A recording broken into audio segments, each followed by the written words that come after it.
Hello everyone. This is not a story for the faint of heart. Today, we will be stepping into the darkness of the most gruesome cases, where evil not only exists, but also leaves bloody and haunting traces. This is Real Gruesome Murder Cases, a series of true stories about murders that made the whole world shudder. If you are ready to face the cold truth in the gruesome corners of humanity, come with me to delve deeper into each case. The disappearance of Elizabeth Conway. Elizabeth Conway, reported missing on the 18th of November, 1986. 5'5", slender build, brown hair, and green eyes. Last seen leaving school premises on the 13th of November at roughly 1600, wearing her school uniform. White shirt, navy blazer, tie, and tights. A double-breasted brown overcoat with white buttons, and a black woolly hat. First missing persons report of the victim. No previous criminal record. No records of mental illnesses. No reports of family conflict. No records of conflict at school. So, no reason to run away, thought the inspector, as he meticulously read over her profile, line by line, taking a long drag of his cigarette in between. No suspects, no trails, and no trace of the missing girl. The only lead, a Nikon F3 SLR, with a large crack streaking across its lens. There was nothing special about the camera itself. In any ordinary case, one would suspect nothing of a broken camera under a shedding oak tree, hidden in a pile of leaves. They'd tut and shake their head at the thought of an inconsiderate litterer, leaving a trail of rubbish without a speck of care for the environment. Even to the inspector, it would be meaningless litter, except it was found near the route Elizabeth would take to get home from school. Through the entrance nearest to the duck pond, to feed them the crusts from her sandwiches she refused to eat.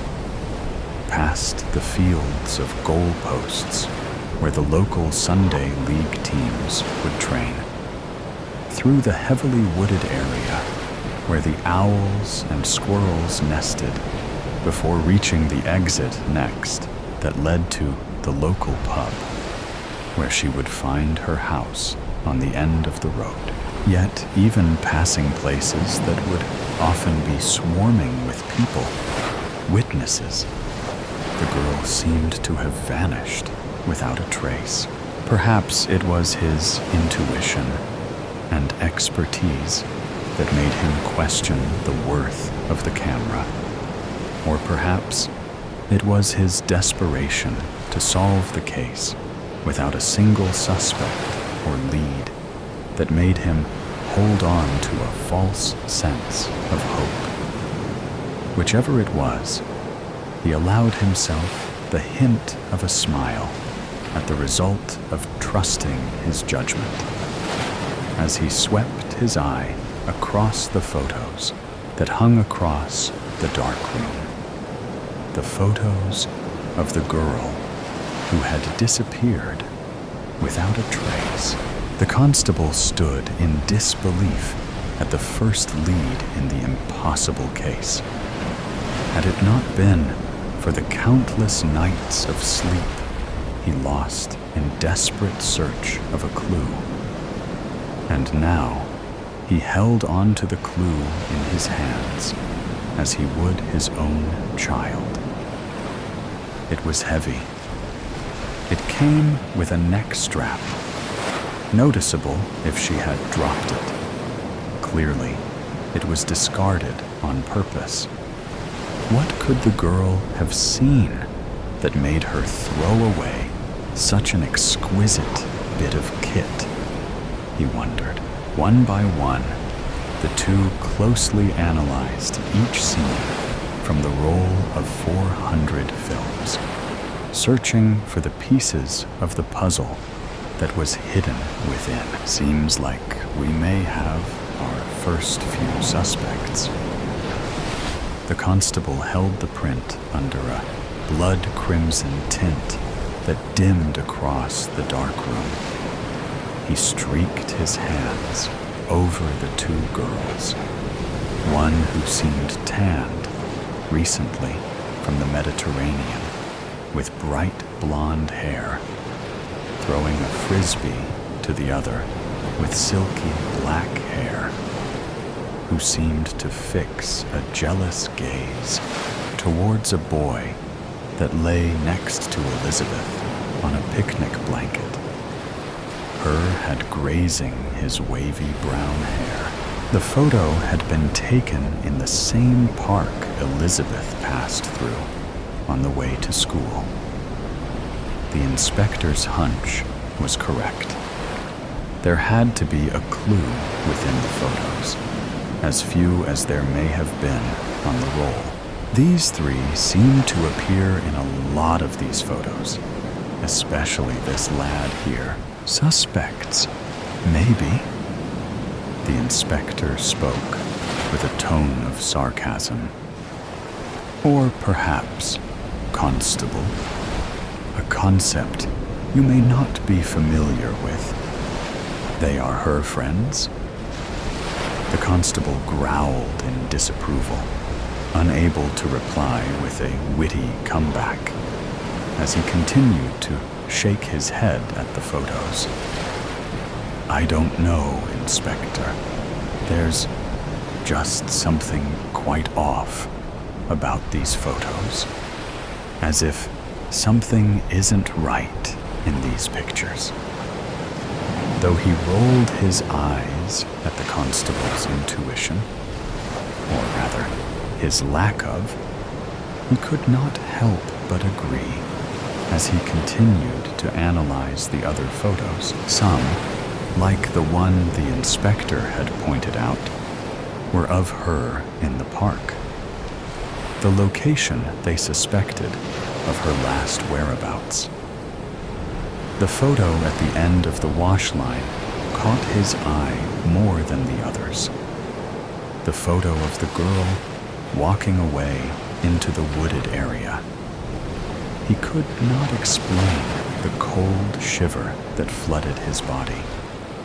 Perhaps it was the faded glow around her, casting an ominous shadow in the dark winter night. Perhaps it was the way she seemed to be descending into an abyss of darkness, never to be seen again.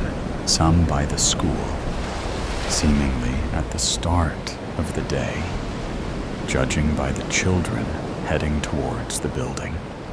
Some by the front of her house, and a few in various random locations, such as cafes, restaurants, and cinemas.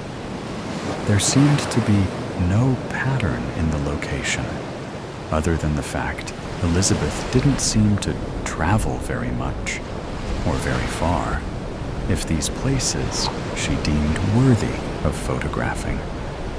Or perhaps, the inspector thought, there was a significance to these seemingly mundane locations.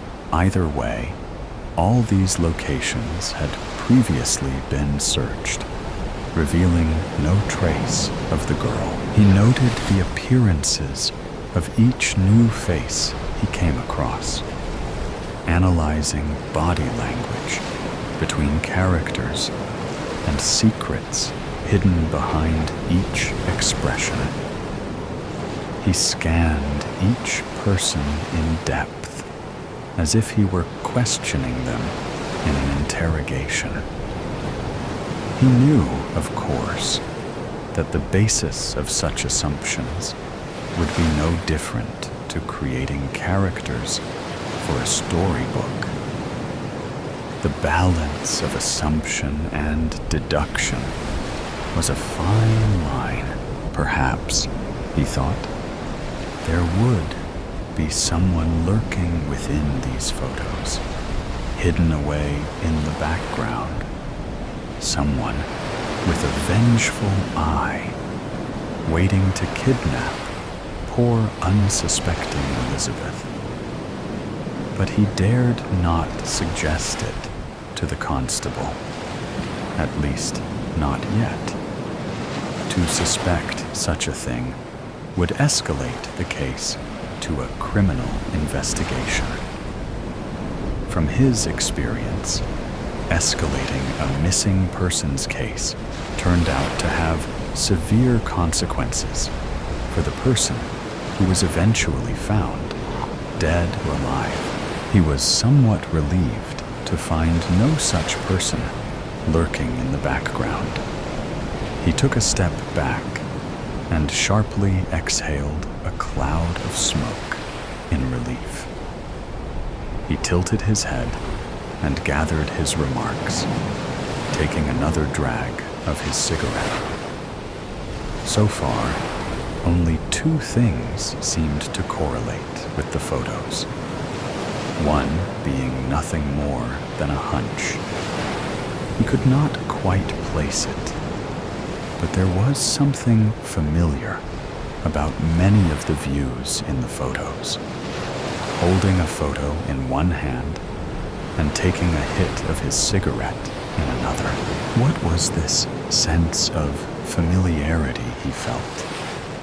It was as if he had stood exactly where the photographer had. It's strange, mumbled the constable.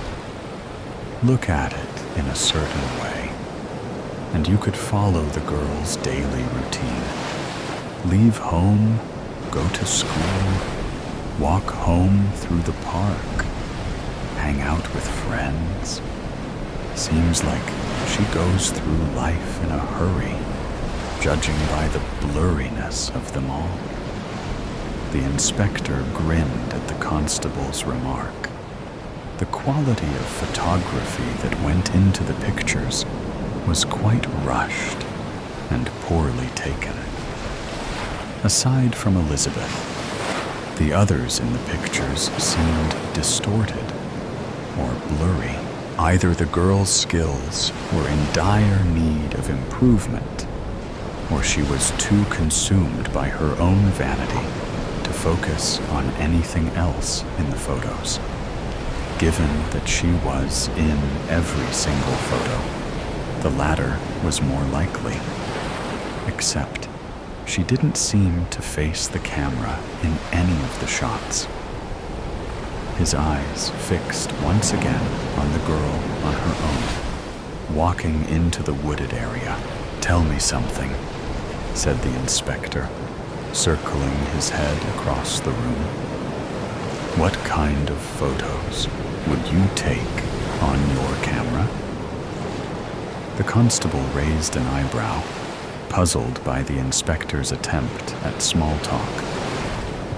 Nice scenery, friends, family, pets, events, perhaps any special occasions I'd like to remember precisely.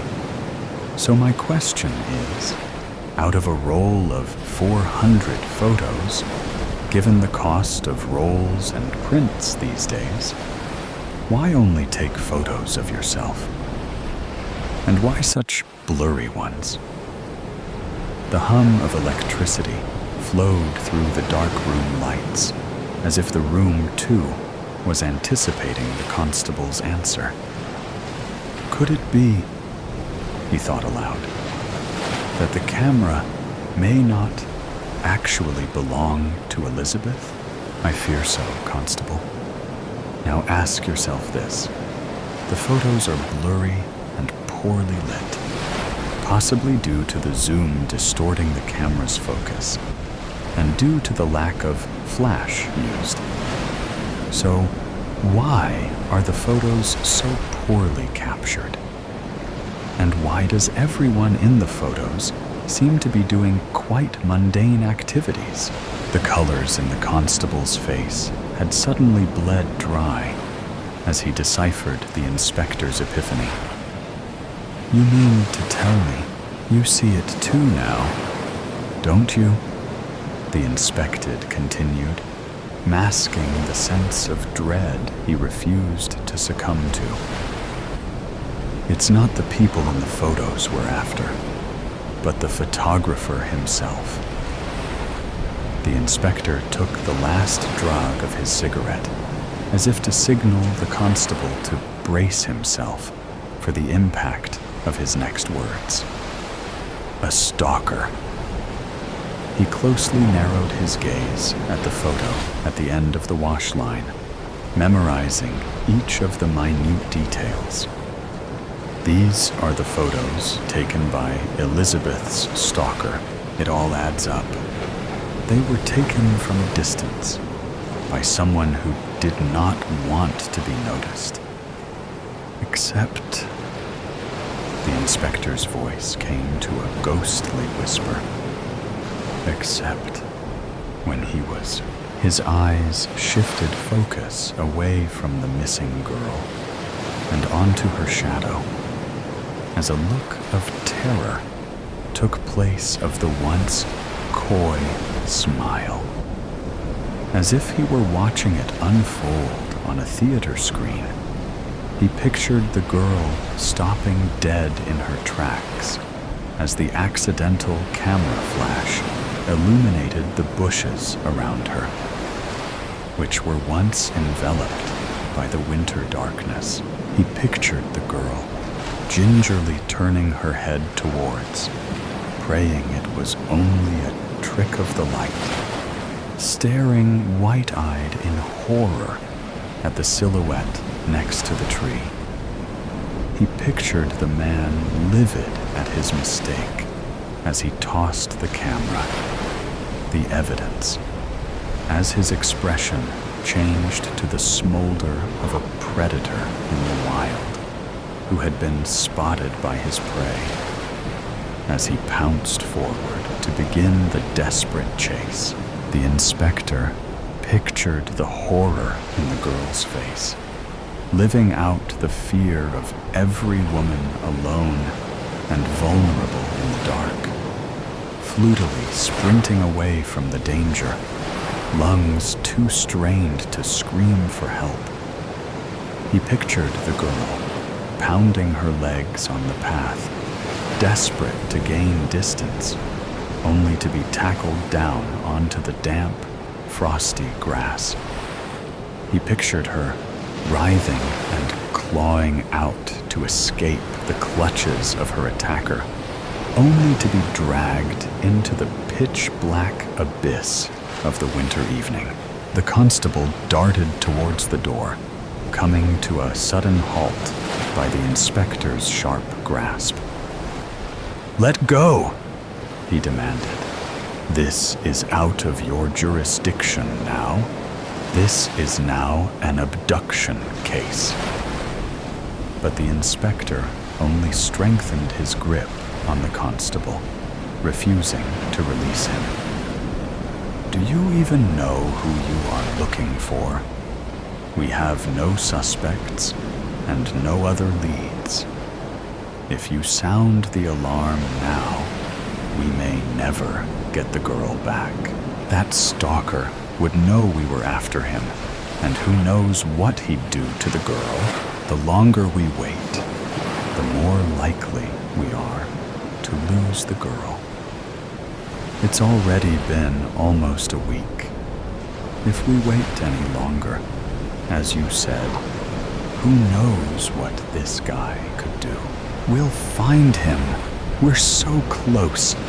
It's all in there," the inspected exclaimed, pointing to the photos. "The clues are all in there. I just know it.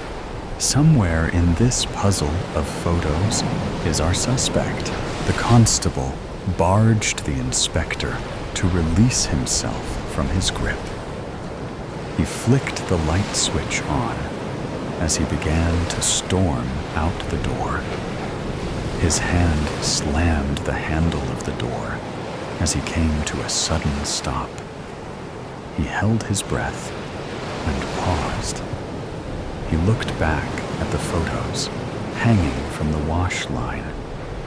Slowly, he approached the image of the school hanging in the middle of the room.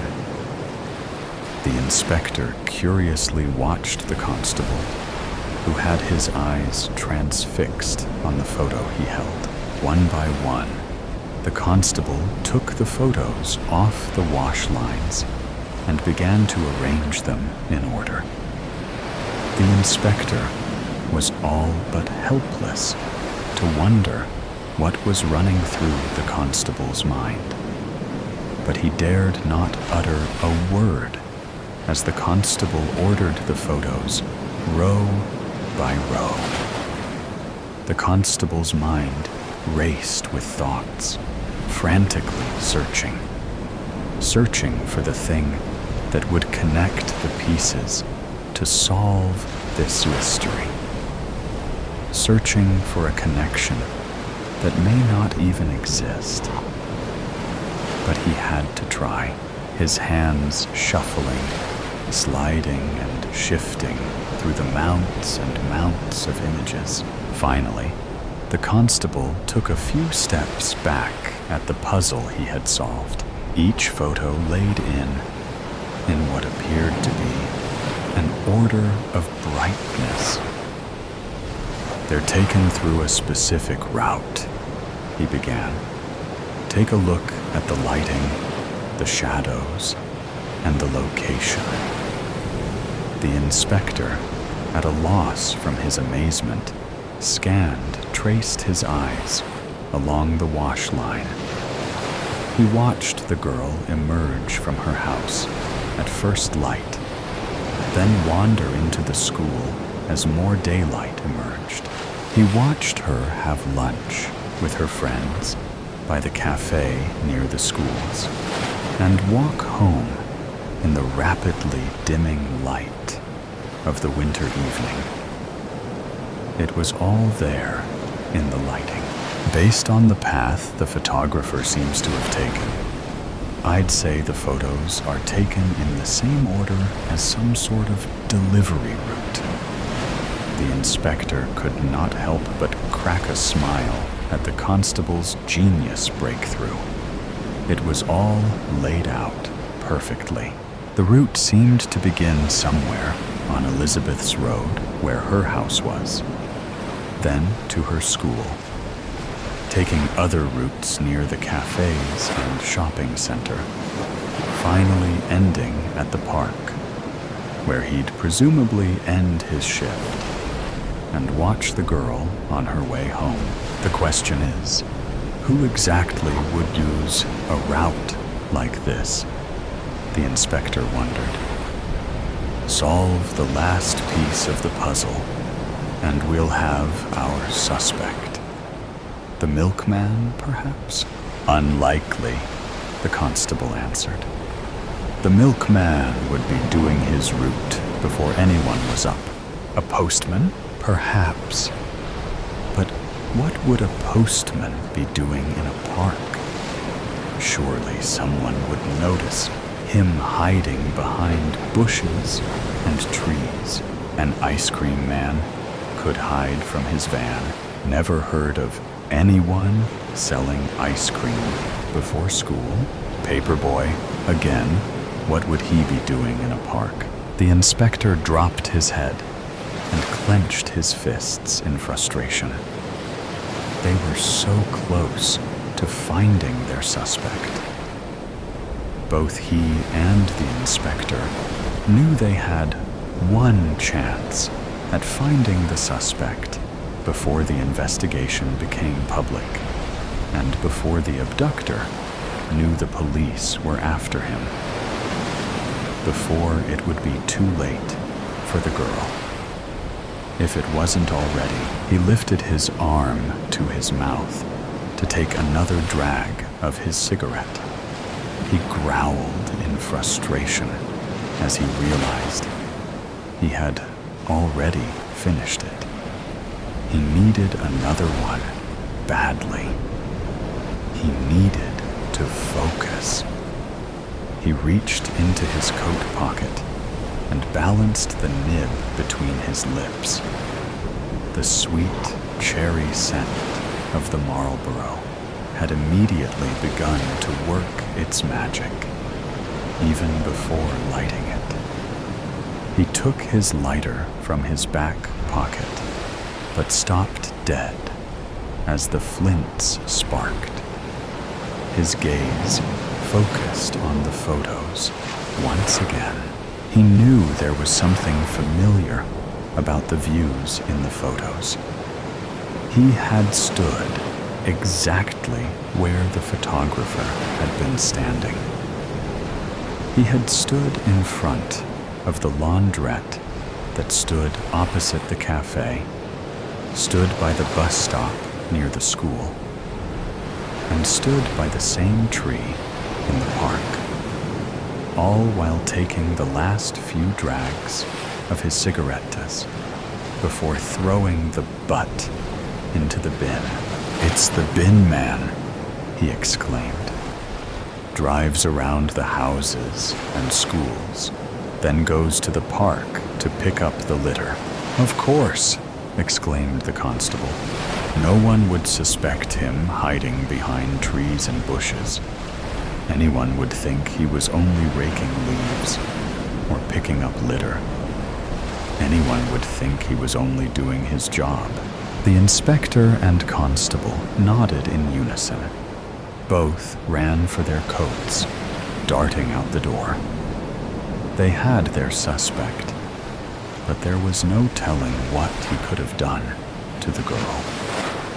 Both raced to the car and blared the siren, knowing it may have been too late to save the girl from the clutches of her stalker. Praying the worst had not yet succumbed to her. Just another dead girl underwater. Trigger. Warning. Implications of death, violence, and sexual harassment.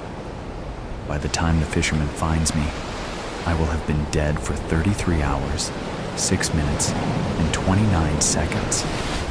18 hours since the police declared me missing. 15 hours since Zoe told my biology teacher that my tent was empty, that I hadn't returned from the party we'd snuck out to the night before. Careful, quiet, every twig a possible snitch. It was exhilarating, our hearts pounding, the smell of pine and seaweed thick in the air, and the moon a perfectly curved sickle. Zoe held my sweaty hand and didn't let go until we passed the tents and joined the others by the lake. The music on someone's phone was turned down just low enough for us to make out Billie Eilish's raspy voice. One of the guys offered us a beer, kept cool in the pitch-black, lurking water. I remember thinking I couldn't tell where the lake ended and the forest began.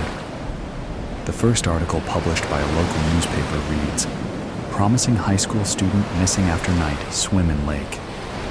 Shortly after, the Water Rescue Service and Fire Brigade take over the search. Dogs comb the area, their noses trailing through the damp earth. A human chain forms, people moving slowly through the woods, eyes scanning for any sign of me. Even a helicopter hovers overhead, its whirring blades slicing through the heavy, charged air. The search drags on for hours, stretching into the twilight, yet the woods remain silent. The police begin to ask questions. When was she last seen? What was she wearing? Had she been drinking? Did she seem out of character? Angry? Sad? Suicidal? No. No one knows. She was singing. She was dancing. She seemed happy. When the fisherman finds my body, miles away from where I was last seen, certainty sets in. The autopsy reveals a hematoma on my head and purple spots behind my ears. The coroners examine the water in my lungs and confirm that I wasn't dead before entering the water. I died by drowning. My classmates are questioned again. Zoe claims to have left early, while I stayed behind with her twin brother, Tom, who has been in love with me since middle school. Tom's behavior strikes the police as odd. He insists he barely spoke to me, despite people seeing us leave the party together for a few minutes. When my body is examined, traces of Tom's skin are found on my clothes, trapped between the fabric layers. Still, Tom sticks to his story, perhaps because the truth would embarrass him for some reason. Or maybe he's just afraid of the questions that would follow, and the scrutiny that might come with them. Tom is right, in the broadest sense. We really only exchanged 3 or 4 sentences that night, but only because Tom's mouth was otherwise occupied with me. I had enjoyed every second of it, and looking back, I wish I'd given him a real chance. But I was too worried about what other people might think. So, as usual, I brushed him off, leaving him to walk away from the party feeling hurt. Cassandra insists she heard Zoe and me arguing that night, just before Zoe headed back to the campsite. According to her, we were fighting over Tom. Of course she would say that. What else would 2 girls argue about if not a boy? Cassandra even claims that Zoe pushed me, though Zoe denies it vehemently. She denies discussing Tom at all, insisting it was about something else, something that wouldn't come to light until much later, when our biology teacher became a suspect. But Cassandra holds firm to her version. The thing about Cassandra is that she's always been a shadow, the kind of girl whose name teachers forget after 2 weeks of spring break. Kelly? Cindy? Carrie? Something with a C though, right? So when she finally gets the chance to talk to the police and be part of the investigation, she jumps at it. Unfortunately, Cassandra isn't much help to the investigators. She leaves the party at 2 a.m., just 40 minutes before I die, leaving me alone with a group of guys who've brought along some tranquilizers. Sitting next to them felt like being stuck in a fever dream where Jacques Derrida explains quantum physics at a frat party. At some point, I decided it was time to head back. One of the guys casually asked if I needed someone to walk with me, and I said yes, but no one moved. I glanced back, the campsite faintly visible through the cold white light filtering through the pines. It was only a few meters away, just beyond the trees. I'd walked this path for days, never once feeling threatened by the shadows in the bushes. But tonight, that sinking feeling in my stomach wouldn't go away. Still, I refused to be that girl, the one who got scared at every creak in the dark, the one who needed someone to hold her hand for a few steps. So I stood up and said I'd walk alone. Instead of sticking to the dark trail, though, I decided to take a small detour along the riverbank. A bit longer, a bit lighter, and hopefully a bit safer. One of the guys told me to text him when I made it to my tent, but when I didn't, no one even noticed. 16 days after my death, suspicion begins to shift toward our biology teacher. Devin, one of my classmates, reveals that he had felt ill that night and went looking for the teacher's tent, only to find it empty. Soon after, the teacher's behavior takes a strange turn. He starts making inconsistent statements that don't add up. One day, he calls Zoe into his office after class, where he insists that his earlier proposal to her before the trip had been nothing but a joke. She understood that, right? It was sarcasm, he says, claiming that what he really meant was that if she wanted to improve her grades, she should consider attending a tutoring service. And this is where Cassandra steps in for the final time. She confesses that she visited our biology teacher after the party, and that they went to the boathouse, where, according to her, nothing bad happened. He was just there for me. The biology teacher is immediately suspended, but the case against him has nothing to do with mine, as Cassandra's alibi clears him. Meanwhile, the suspicions surrounding Zoe and Tom are too weak to pursue. My case remains unsolved, and eventually, people begin to accept the idea that it was just a tragic accident, that I must have hit my head when I jumped into the water. They agree that I seemed unhappy, not just that night, but in general, and that my relationship with my parents, who expected me to excel in everything, was strained. Perhaps the pressure had finally got to her. It's all unsatisfying, of course. Unsatisfying for the local magazine, whose updates eventually dry up. Unsatisfying for the police, left with yet another unsolved case on their desk. Unsatisfying for my parents, who, decades later, will say in an interview that not a day goes by that they don't think of their little girl. Maybe one day a classmate will write a college essay about my case, reflecting on how it taught them that life can end in an instant. Maybe my story will end up on a true crime podcast, or perhaps Netflix will stretch it into a tightly structured 8-episode miniseries where my body is discovered just 3 minutes in. Enough time for viewers to decide if they'll keep watching. Or maybe none of this happens, and I'll fade away, like countless other women who are silenced every day, simply for being born the wrong sex. It doesn't matter who profits from my story. It doesn't even matter if they eventually find the 2 men I crossed paths with on my way back to the campsite, in the wrong place at the wrong time. None of this matters, because in the end, I'm just another dead girl underwater, petrified. You would never have noticed it if you weren't looking for it. That was precisely the point. The instructions given in my embroidery group had been clear enough. After nightfall, take a stroll on the second lane past the bakery, look for the unlit lamppost, and turn down that dark alley, they said in hushed voices as the pianist began playing in sudden loud fervor. By coincidence.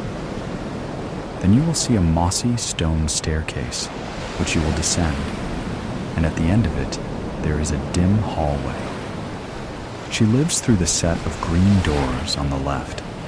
The doors are tall and French like my husband's mistress, but peeling and weathered. I can tell they were once painted a lovely shade of emerald green.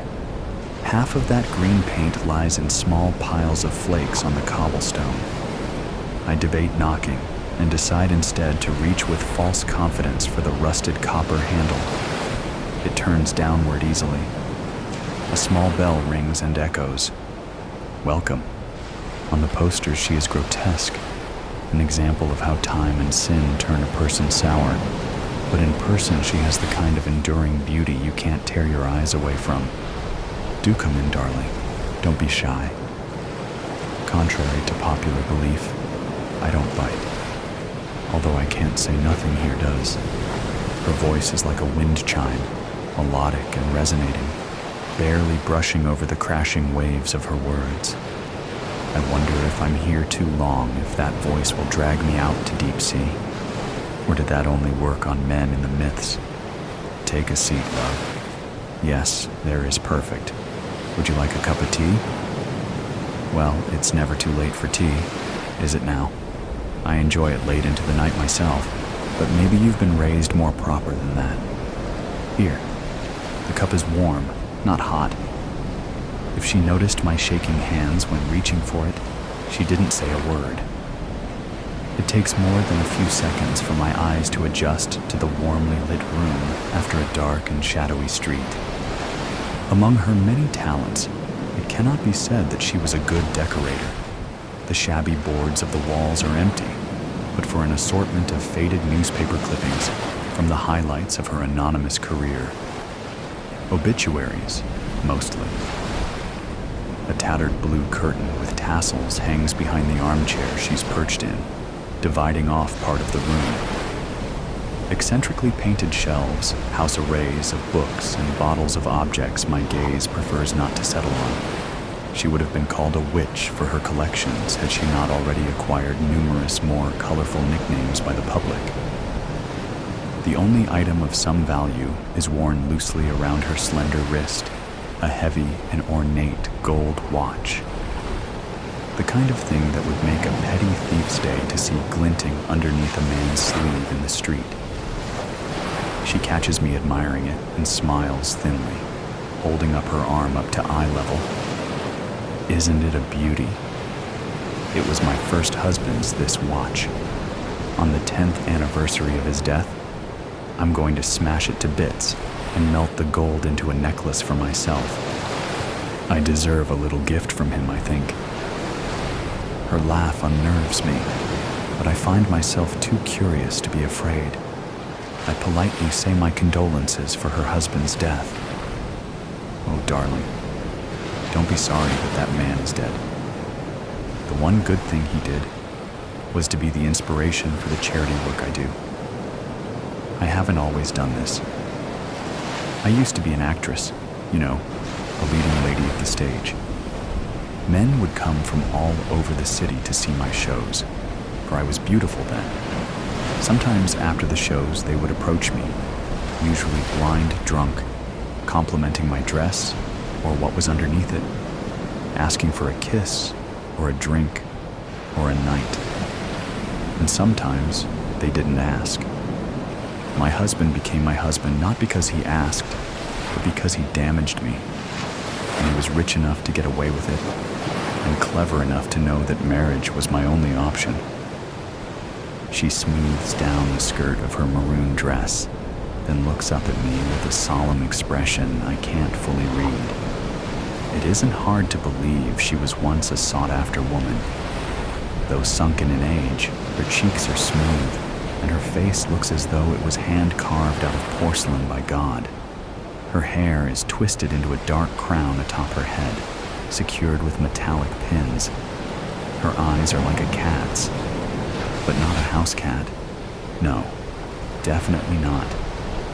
Like those of a tiger that has been left to go hungry for far too long. I will her to continue talking and not look at me with those eyes again. We sip our tea in unison, upholding our masquerade as ladies. She takes in a breath. He said he loved me, and at the beginning, I believed it. He may have loved me. He certainly desired me. I think mostly he loved seeing the desire and jealousy of other men when he told them I was his wife. But that got old fast. So did I, in his eyes. When it had been a year, and I still had not given him a child, I turned ugly to him, and he acted ugly accordingly. One night, he came home from the pub talking about how the other men's wives had filled their houses with children by now. He spoke of babies like cattle. Then he threatened that he ought to tell the whole town that I was secretly a whore and leave me. I should have kept quiet and obeyed and smothered him in his sleep, like a good wife. Instead, I promised him that as long as I was alive, I would never let a child be born cursed enough to have him as a father. I'm sure you know what happens next, or otherwise you wouldn't be here, my darling. She traces a scar on her chin that I hadn't noticed before, extending along her jaw to the start of the delicate bones of her neck. I imagine it snaking around the rest of her throat in a ring, strangling her pale skin, and my breath catches. It looks as if lightning struck her. She was struck, though not by something as rare as lightning. I instinctively touch my collarbone, where I know without looking there is a ghastly bruise. My modest neckline covers it, but somehow it feels like she knows it's there. My mark of pain. I hope it goes away quickly, so my husband does not think me unsightly. But then again, perhaps that will not be necessary. I nod at her meekly to show that I do know what happens next. I can't say whether he truly meant to kill me, but to hurt me, to wound me, to make my thoughts and words disappear in flames. He meant that with all his heart. The funny thing is, it was him who made my words true. Of course, he couldn't have known that I was with child, Even I did not know then. After, no one would ever get to know. I made a gravestone, although there was nothing to bury. And then, a month later, I buried my poor, sick husband next to it, marked only with a slab that did not bear his name. Wealthy and beloved as his gold in his life, in death, he became only stone. The disease had taken him so quickly that there was no time for anyone to save him. Shame on chance to take him from this world so young. Got him like poison, essentially. The porcelain around her eyes cracks faintly in amusement. I have nothing to say in response. My mind stuck on the picture of a crude gravestone smaller than it should be. Now, love, how would you like your tragedy to occur? The widows in my town all chose differently. Most agree that the worst methods are only to be used for the worse husbands, but sometimes there is no rhyme or reason to it. After all, all's fair in love and war. Millions of second and third and fourth thoughts crossed my mind on the way here. But now those voices are silent, and there is only mine and hers, and the input of the hissing wind outside. Well, what will it be? In 2 weeks, it will happen. On the way home after a day of work, my husband will feel a bout of hopelessness that gives him a nudge to hurl himself off of the local bridge. The river below is not a kind one, especially to those who never learned to swim. He will have been drunk, since he often is, and everyone knows how he gets when he's drunk. No one will discuss a death as taboo as taking your own life. My children and I will cry and wear black for weeks, though no longer than what is expected.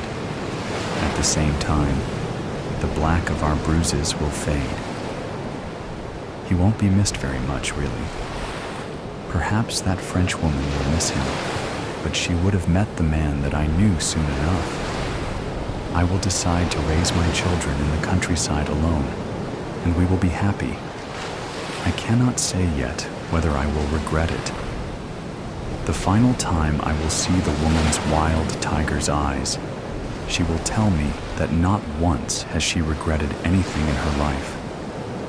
She will say that it was a pleasure to do it, and fearfully I will believe her. Oh, it really is getting late, love.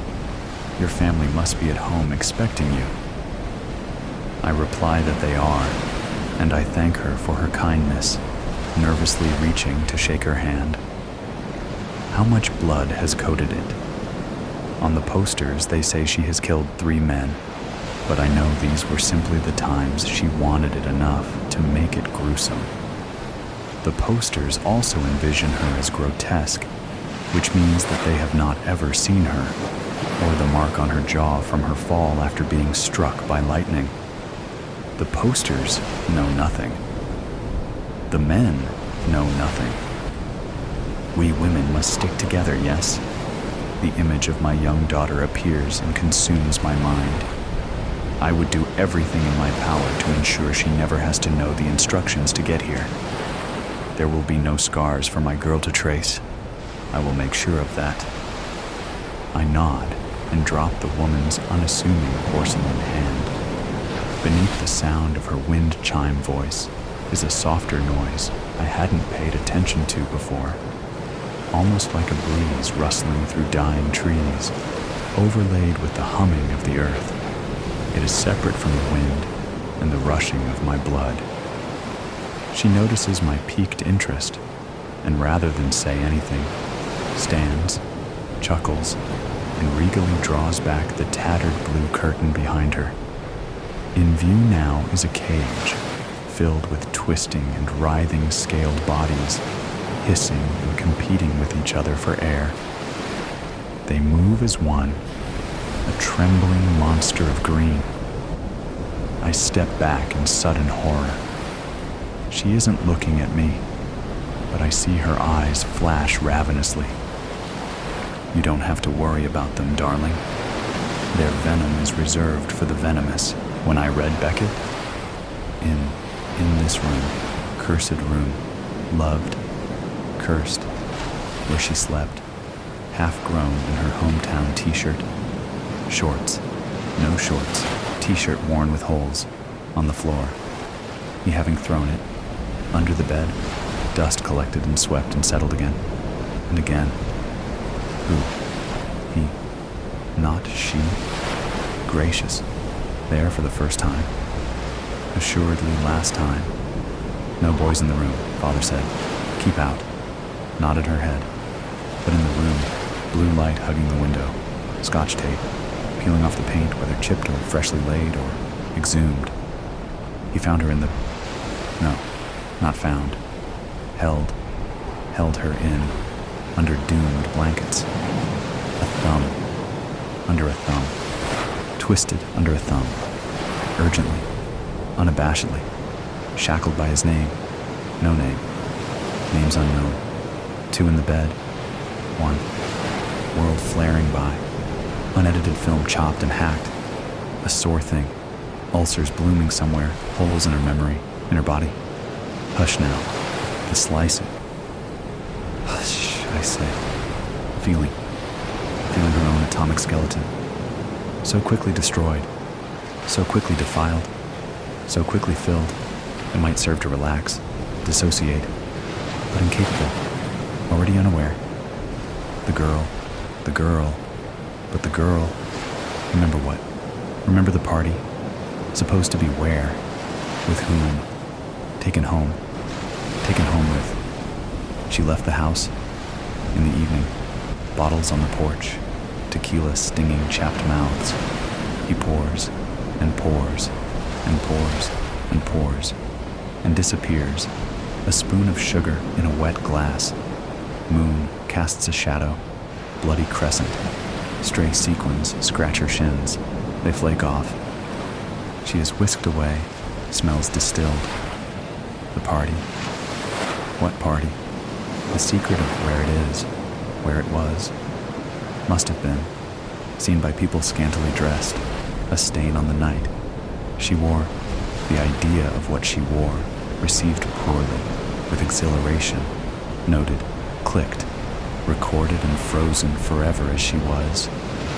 Those flashes. Bright in her eyes. Phone cameras glinting. Periphery irritated. Some kind of no man's land. Couldn't breathe. Too hot. Couldn't hear her voice. Escape. Wanting it all to fade to black. Anywhere else but here. So leave. Leave. Let out into vapor. Where did she go? Seen? By anyone? Taken home. Taken. Transported. Goods handled. Express shipping for dolls. Laid to rest in a bed of bubble wrap. Resting. In bed. Then, a stranger. No, not a stranger. Couldn't be a stranger.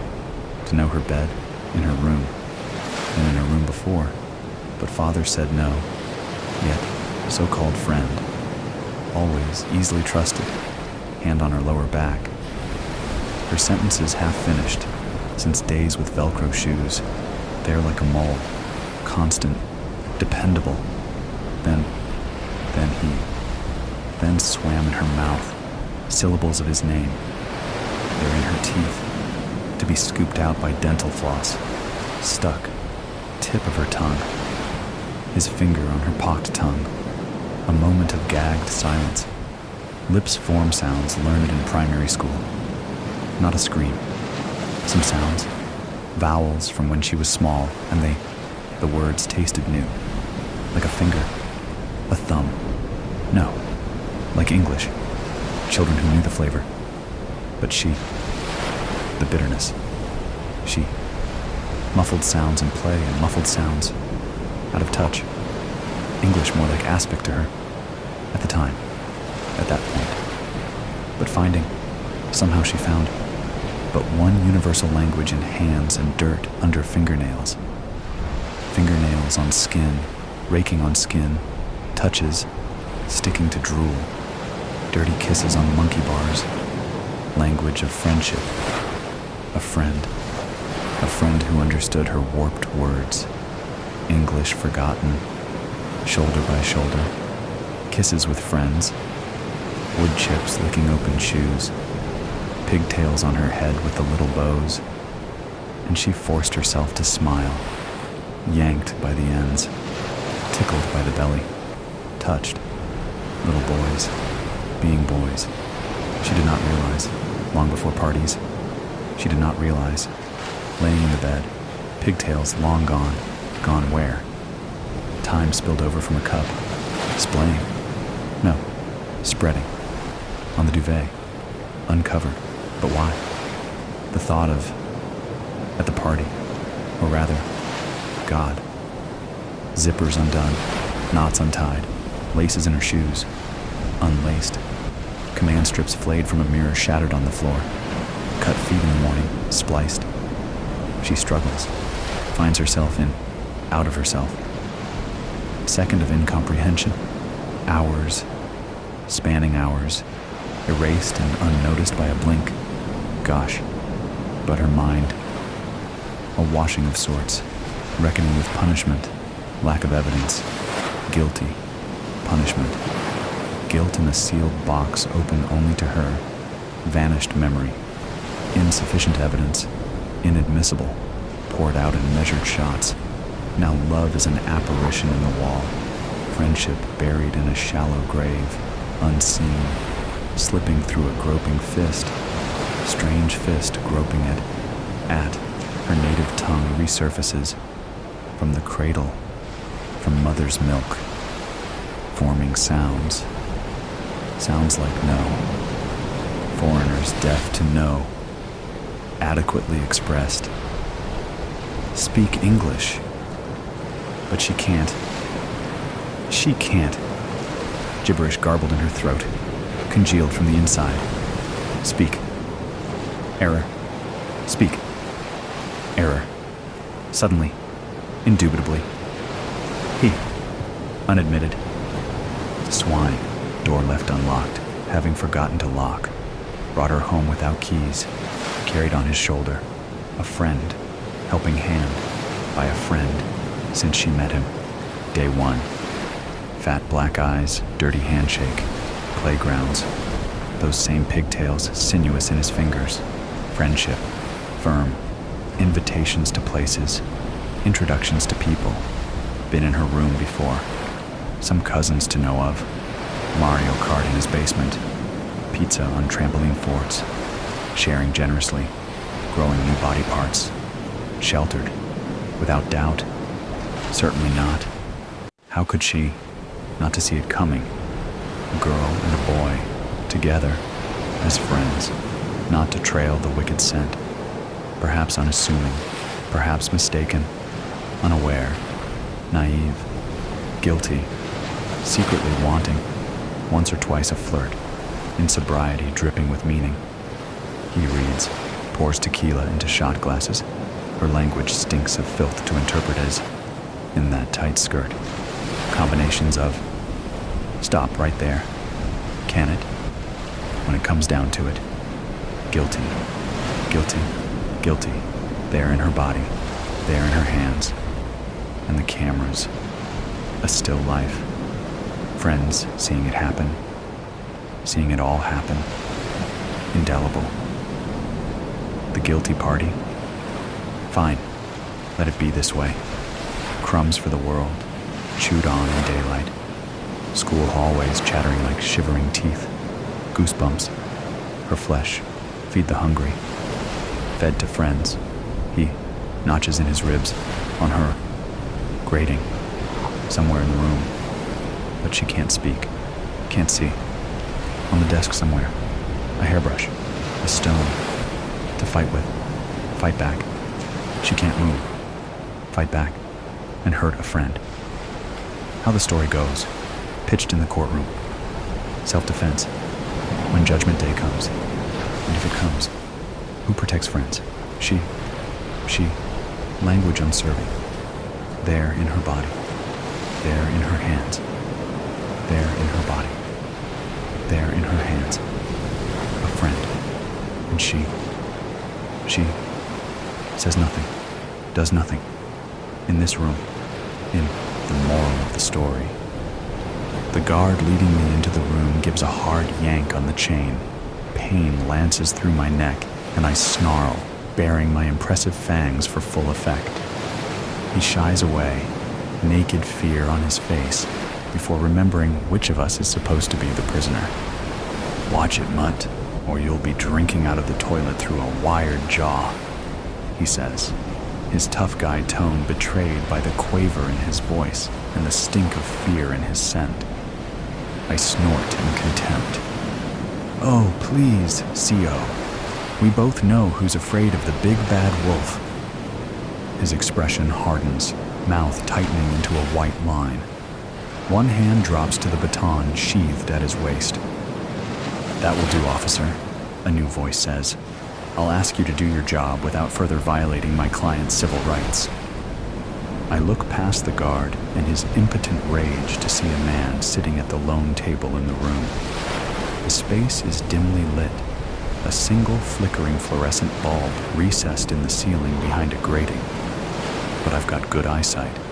The guy's so short his legs barely clear the edge of the chair. I take in his expensive suit, immaculately groomed hair, and a face so wrinkled and wizened it looks like a prune staked out in the desert for a week. He smells of cologne, silk, a hint of moldy straw, and... That's curious. No fear. Not a hint of that very familiar scent. Interesting. That must mean he's either stupid or a villain. Like me. The guard secures my chain to a ring on the floor, giving me just enough play to reach my side of the table, then snaps a padlock on it with a loud click. He then steps back to stand against the wall. The short man's eyes, small, dark, and hard behind wire-rimmed glasses, flick to the guard. "Leave me alone with my client, if you please." "Not a good idea, buddy," the guard says, glancing at me. "You know who this is, right?" "Of course I do," the man snaps. "I also know the privileges that exist between the accused and his legal representation. Now, must I ask again?" The guard scowls, shakes his head, and leaves, slamming the door shut behind him. The lock on the door clicks loudly, too. I casually stretch as much as I can with the chain and collar, give a shake to fluff out my thick gray fur. "Client, eh? Funny, I don't remember hiring a lawyer." The faintest of smiles ghosts across the man's face. "You haven't, yet. But I'm certain you'll want to retain my services after you hear what I have to say." "Why's that?" I ask in the most bored tone I can manage. "Because I can make sure that you don't spend the rest of your life behind bars." I can't help it. My ears prick up at that. I force a derisive snort. "Not likely. They have a pretty good case against me. And that is precisely why you want me to represent you." A positively oily grin stretches his lips. "Allow me to introduce myself." Two fingers extend to place a business card on the table between us. I glance down at it. Mr. R, attorney at law, specialist in defense of the wrongly accused. The black letters stand out against the crisp white, cutting across a spinning wheel picked out in gold foil. Yeah, it's a dead giveaway. Mr. Ray, that'd be short for... He raises a small hand to stop me before I can say it. I would prefer if we kept this from being a first-name relationship. Yellowed teeth glint as he grins again. "Okay," I say with a flick of an ear. "Lawyer now, huh? Previous line of work didn't suit you?" Let's just say that it was far too labor-intensive. I find my new career to be much more rewarding. It also didn't require much of an adjustment, ethically speaking. So, Mr. R, it is for now. For that matter, what would you like me to call you? I shrugged, a human gesture I've perfected over the years. Most people just scream wolf and run away when they see me. I see. Then I shall address you as Mr. Wolf. for simplicity's sake. Whatever. Now, Mr. R settles himself in his hard wooden chair. I'm familiar with the particulars of your case, Mr. Wolf, at least those that have been made publicly available, but perhaps you'd like to tell me your side of the story. Now I actually laughed. My side of the story? Not a lot of people are interested in that. As far as most of them are concerned, there's only ever one side. The one where I'm the villain, just out to do villain things. It's just how the story goes. So you don't deny the charges? Well now, Mr. R, that'd be telling, wouldn't it?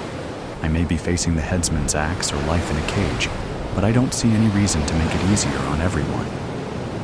Mr. Wolf, we in the legal profession are required to keep our clients' confidence and cannot be compelled to reveal what is told us in confidence. Okay. Whether he's telling the truth or not, I find I just don't care. Well, yeah, I did it. Whatever they say, I did it all. Mr. R removes his glasses, pulls out a kerchief, and starts polishing the lenses. You stalked young Peter and his friends and attempted to murder a duck, I believe.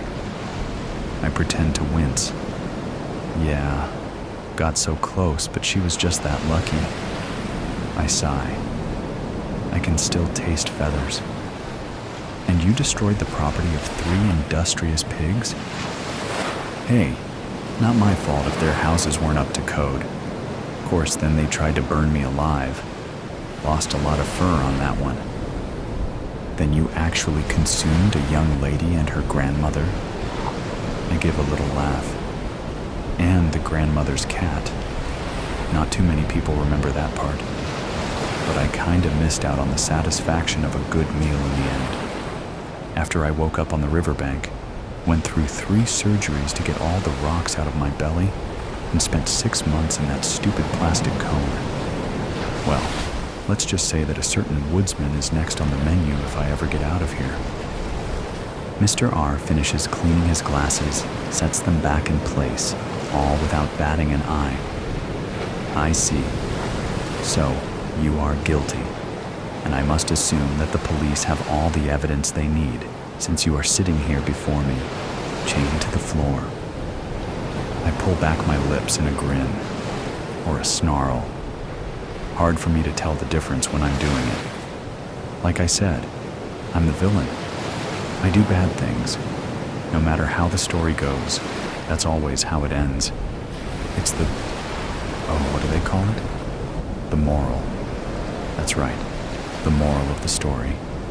Bad people do bad things. Mr. R arches one scraggly eyebrow.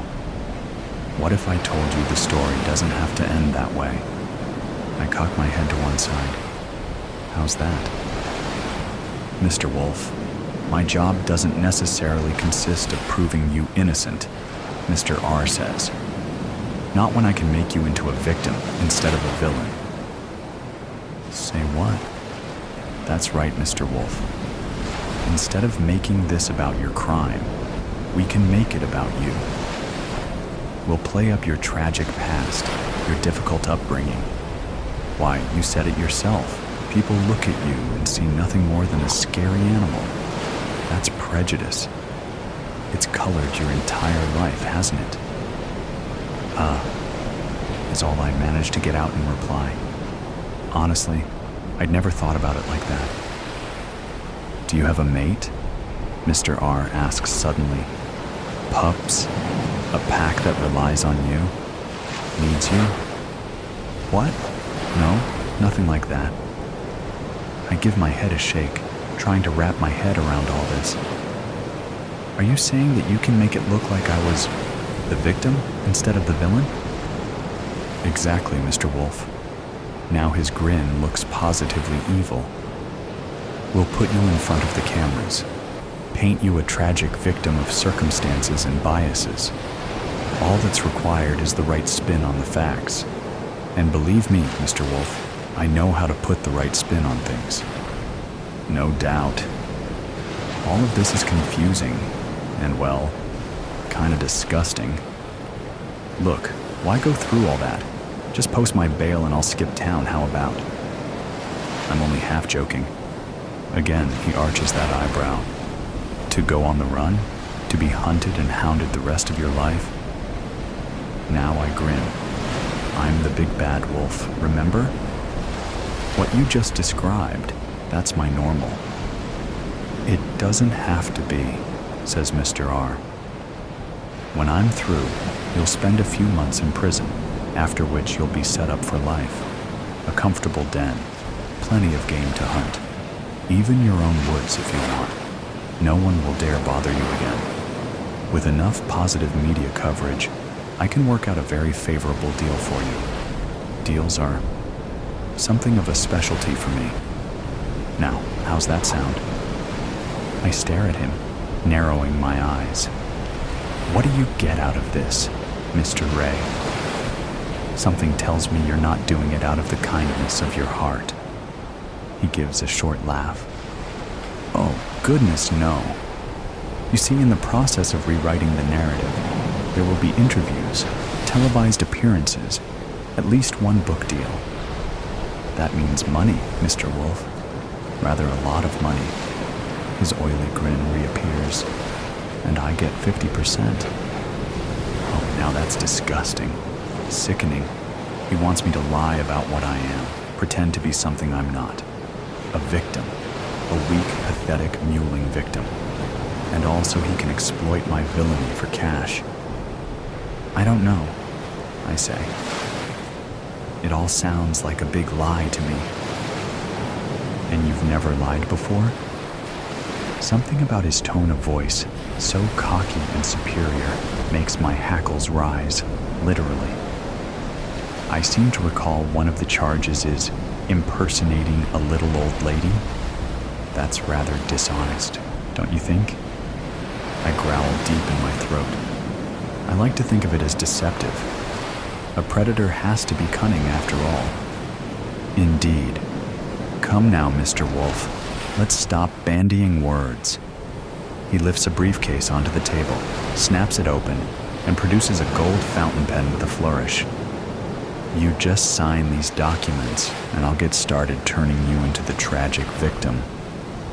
A victim? Me. I'm a villain. I made the choices that made me a villain. And to be honest, I never really regretted it until I got caught. If not for that woodsman, I'd still be out there, stalking Peter and his friends, blowing down pigs' houses, and looking for my next little Red Riding Hood. But then, look where being the villain has gotten me. In this room, with a scumbag who wants me to lie, tell people a sob story, deny what I am, just so I won't be punished for the wrong I've done, and he can make a lot of money. I think Mr. R is a worse villain than I am, and he's definitely not the kind of villain I want to be. Now let's get this straightened out, I say, the words coming out from behind bared fangs. I'm a villain. I know I'm a villain. I own that. I'd rather just accept that I've done wrong and take what I've got coming. Mr. R purses his lips like he's tasted something really sour. Mr. Wolf, please be reasonable. I think you'd better get out of here, Mr. R, before I start naming names, or I could just gobble you up. Your pick. Mr. Wolf. I lunge forward, straining the chain to its limits. Planting my forepaws on the table, I let out a savage bark, jaws snapping, spattering drool all over Mr. R's nice suit and shiny glasses. He lurches backwards, tumbling out of the chair, briefcase and pen flying across the room.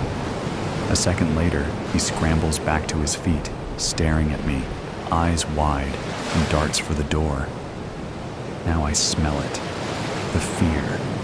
Its stink is thick and rank. I guess he really isn't stupid. With one hand on the doorknob, he pauses, glancing back at me. You know they will never stop seeing you as a villain. They will hunt and persecute you, no matter what you do. Maybe so, I reply, suddenly tired of this whole thing. But maybe I've earned that. Maybe if I want that to change, I need to show them that I can change too. I shrug. So even though I'm the villain in this story, maybe I can still do the right thing. Maybe that's the moral of the story, Trial by Egotism. The Honorable Judge Harold Brybar strode to the bench bearing a coy smile. The court knew that smile well, as did millions watching on view screens all over Mars, as did tens of millions back on Earth who wouldn't get the feed for another hour or so. They also knew the arch of his thick gray eyebrows, the well-trimmed salt and pepper hair he'd gracefully let recede, the petite spectacles he wore when reading, and the mild way he cleared his throat to bring the whole courtroom to attention. In offense to all known theories of jurisprudence, Judge Harold Brybar was a celebrity judge, and there was nothing anyone could do about it. As Brybar sat down, he produced his legendary gavel from the folds of his cloak. It was the gavel that had sent General Sabrina Gallo to the slammer. It was the gavel that had brought justice to the ungrateful eight. It was the gavel that had, so mournfully, let the Scarlet Assassin walk on a series of technicalities. Years ago, a rookie reporter dubbed it the cinematic hammer of justice, and the moniker stuck, though Brybar only laughed and shook his head ruefully when asked about the moniker. Chekhov would have surely side-eyed this fabled instrument of law and order. "This should be the final day of the trial," Judge Brybar said, after customarily clearing his throat. "If Miss Toddle's statement runs long, we'll cut for lunch at 11. How long do you think you'll go?" He flashed a smile at the defendant. "An hour should do it." Marissa Towdle flashed a smile right back between lips stained dark red. She came to court in a maroon pantsuit with a long matching jacket that almost reached the ground, and dark lipstick and fingernail polish to match. Stylish, but for her, understated. Earlier in the trial, she'd favored brighter colors, including a pastel blue skirt that drew immense attention, much of it mockery, in the press. She'd been on trial for previous burglaries and had proven as much a celebrity as the judge overseeing her case. That she'd taken to defending herself only heightened the circus atmosphere. You couldn't wish for a more theatrical combination of defendant and judge. "Excellent," the judge said. "That would mean the jury can deliberate over lunch. A smooth running ship at last." The assembled audience, standing room only, laughed nervously, revealing how much tension the courtroom held. In theory, Towdle should be guilty as a Labrador by a demolished birthday cake. She'd been caught red-handed in the most elaborate and movie-like theft in the history of the planet after all. But many speculated Towdle had a trick or two up her sleeve. Gambling websites gave her a 15% chance of acquittal, and even a 5% chance of escape. The third prime participant in this drama feels ordinary by comparison. Veronica Brief charted a conventional path as she rose through the prosecutorial ranks. Top grades, hard work, schmoozing, ambition, and a photographic memory. There's little reason to elaborate on her story. Veronica had aimed for calm, efficient, and professional as her persona. She let Marissa and Judge Brybar provide the entertainment. The stately prosecutor drew little mention in the tabloids despite overseeing the case of the millennium. And she'd presented a good case, which was easy in one sense because of how strong the evidence was. Someone had stolen the twin pins of Mars, diamond-encrusted spikes that ceremonially finished the oxygen dome of the first Martian city. Marissa Towdle was a known high-stakes burglar and ex-con. She'd been present at the benefit concert from which the pins were stolen. She'd purchased the chemicals needed for the distracting foam bomb that had gone off at the concert. And most damningly, one of the diamond pins had been found in her very apartment. The list of witnesses and items in evidence is so long that, again, there's little need to go into much detail. The most troubling possibility was that if the jury liked Marissa too much, that they were simply so entertained, they might ignore the evidence and vote for acquittal. Today, the defendant would make her last appeal. Today, Marissa Towdle, who'd fired her lawyers after just 4 days into the proceedings, would make her closing argument. She wasn't a lawyer, had never been to law school, and committed innumerable mistakes of law throughout the trial, but she still possessed the supernatural confidence of a legendary burglar, so she'd plowed ahead, learned from each mistake of process, always found a way to laugh with the audience as she suffered a series of sustained objections against her. The Red Planet stood entranced, listening to how she would make her final plea. Marissa Towdle rose. She was quite short, but cut a dramatic figure nonetheless. She strode to the center of the room to address the jury. Ladies and gentlemen of the jury, my honored peers, good morning to you. Also, good morning to everyone watching in the live audience in this wonderful city of New Olympus and all across Mars and our sister planet of Earth. Also, a quick shout out to anyone reading the transcript in the future. That's serious dedication. Laughter. The prosecution has done a thorough job presenting the evidence against me, and I would be foolish to claim no fear. They found one of the diamond pins at my apartment. Can you believe my incredulity? Without that one piece of evidence, all they have is hearsay and circumstance. And who hasn't been hurt by hearsay and circumstance? I was sorely mistreated on the day they overturned my home.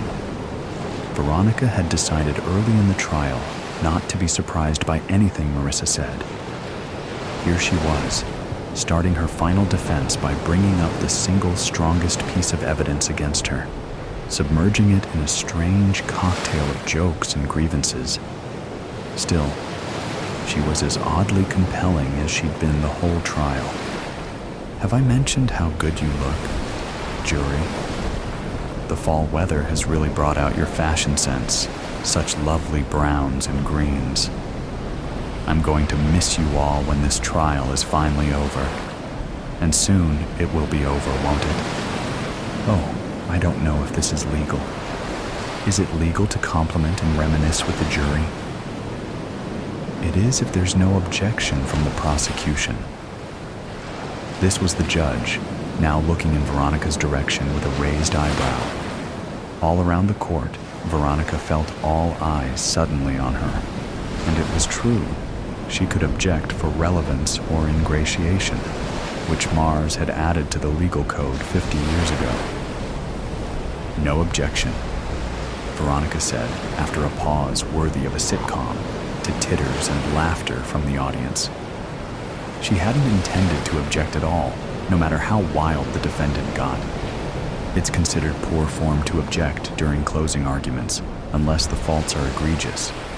Plus, ordinary folk see through flattery and immaterial wanderings most of the time, and that should be especially so in this case. Marissa wasn't just on trial for grand theft, but also for assault. When she'd set off the foam bomb at the dedication ceremony, 3 people had been injured, and many dozens more might have been. These charges alone could add up to decades behind bars. A jury might excuse burglary if they liked a defendant, but harming innocent spectators? No way, Veronica thought. Marissa had avoided lengthy prison sentences from previous burglaries through clever negotiating, and because she'd always been careful to avoid violence. Now, she might be mere hours from a lifetime in prison. How was she so calm? At this point, Marissa had moved on to a PowerPoint presentation with a selection of quotes projected onto the large screen across from the jury, with certain words highlighted for effect. The rotten witch made all the plans and said it would be an easy score without any risk of harm to anyone. That's what one of my supposed henchmen said about me, if you'll remember. I don't see why that insult was necessary. Read the next quote, this time from a witness who supposedly saw me outside the concert hall. She was laughing like a hyena, or like some evil witch. With the shouting inside, I could barely hear her, but I was close enough I could just make out the cackle. I could read each and every one of these quotes, each more demeaning than the last, but you can look over the full list if you've got the stomach for it. So many horrible things said about me, which I don't mind. I can accept taunts and jeers. But it is certainly interesting that so many of these witnesses couldn't help but include spiteful, disparaging remarks. And you'll notice how many bring out the W word. It almost feels like they were coordinating their testimony somehow. Veronica caught a glimpse of the jury. She read ambivalence on their faces. Scowls, smirks, narrowed, focused eyes, and furrowed brows. They were all paying attention, but none appeared sympathetic, and only a few seemed amused. She found it galling that Marissa would imply misconduct from the prosecution. Early in the legal process, Marissa had tried to trade the location of the second diamond pin for legal protection, which Veronica would never have agreed to, not leastwise because the police were convinced they could lean on her conspirators to produce the second pin, an assumption which, 7 weeks later, had not come true. Those negotiations were inadmissible at trial, but made Marissa's attempts to cast the prosecution as corrupt all the more preposterous. Marissa knew she was guilty, and knew the prosecution knew she was guilty. And then there's the matter of the diamond pin of peace, found in my apartment, right under my very bed. It's the linchpin of the case against me. But do you find that likely? That a supposed master criminal would conceal the single most damning evidence in the most obvious and cliched place to hide something? Ha! And that underscores my next point, that the diamond pin of prosperity is yet to be found. If I had stolen them both, why hide one in an obvious place, then another where the police have yet still to find? I'm not going to accuse anyone else of being the real thief, and therefore the person who planted the evidence while keeping half the spoils for themselves. Not right at this moment anyway. I don't have the resources of the police or prosecutors to chase leads and likely suspects. But how can you not be suspicious of these circumstances? Marissa had raised her voice by this point. Despite her grandiosity, she'd kept her tone civil, even playful. But now she strode about the floor, her jacket swirling in great red arcs. She turned to the prosecution table and approached Veronica, though even with her heels, she stood barely a few inches taller than her adversary sitting up straight. Marissa leaned over the table between them. Veronica held her gaze in as steely a manner as she could muster. She wasn't intimidated, but feared smiling at this bit of theatrics, which might send the wrong message to the jury. They've stacked things so thoroughly against me. A huge team of cops and prosecutors all working to dig up evidence. 3 of my friends called to testify against me. Hundreds of hours of security video, reams of texts stolen from my phone. All this effort searching for any slip-up, inconsistency, or wrong place, wrong time circumstance. And in the end, their whole case rests on a single, dubious discovery. Marissa whirled on Veronica, her jacket cape swirling like a tornado. She approached the judge, held his eye contact for many moments. Veronica couldn't read her face with her back turned, but Judge Brybar's eyes narrowed, turning from amused to suspicious to worried. Only then did worry enter Veronica's own mind. Could Marissa really have a grand plan to turn the trial on its head, or even to escape? Everyone in this courtroom stands against me. I've been fighting every official and advocate aligned for a single purpose. These whole 7 weeks I've fought. She stood right before the judge now, a dark red fingernail pointed but a meter from his face. "Control yourself," the judge warned, his voice steady. Marissa slowly retreated her hand to her chest, but kept the finger out. Then she approached still further and placed her hands on the edge of the bench. Judge Brybar screwed his face up in an apoplectic grimace. "I kindly ask you to back away," the judge said with barely concealed rage. And Marissa did so. She turned slowly, her jacket an eddy rather than a hurricane. The whole audience appeared to exhale at this drawdown in tension. The calm wouldn't last. The true thief, the true mastermind, is in this courtroom right now. Marissa raised her hand, extending that damning index finger clad in crimson, thrusting it high in the air like the barrel of a smoking gun. The courtroom turned deathly quiet. Marissa twirled her finger in the air, once, twice. A woman screamed in the audience. Several people stood. Veronica noticed the judge fumbling for his gavel. Why was his gavel not to hand? Veronica's photographic memory went to work, rewinding to a minute prior. The gavel had disappeared from the moment Marissa had placed her hands on the bench. When she'd made that dramatic turn, she must have. "Approach, Your Honor," Veronica called out, but was drowned out by the growing tumult of the audience. She stood and shouted, "Approach, Your Honor! Your gavel! She has your gavel in her sleeve!" The chaos intensified, cries and laughter mixing together. Judge Brybar's eyes were wide as Phobos and Deimos in the Martian night sky. The bailiffs stood frozen for a moment, but one caught Veronica's eye. They nodded at each other and sprung into motion. Veronica charged. She couldn't say why, necessarily, but the thought entered her mind that perhaps this was a grand distraction to allow Marissa some clever escape, and that was just too much of an affront to the seasoned prosecutor. It was a breach of decorum to get involved in bailiff duties, but Veronica had been a track athlete in college and had taken basic police training. And there was so much energy in the courtroom. The bailiff, a stocky woman with a tight ponytail whose expression almost never changed, her name was Lawrence, Veronica wanted to say, got there first and held Marissa under the arms. Marissa was making a show of struggling without really struggling, calling her capture a brute.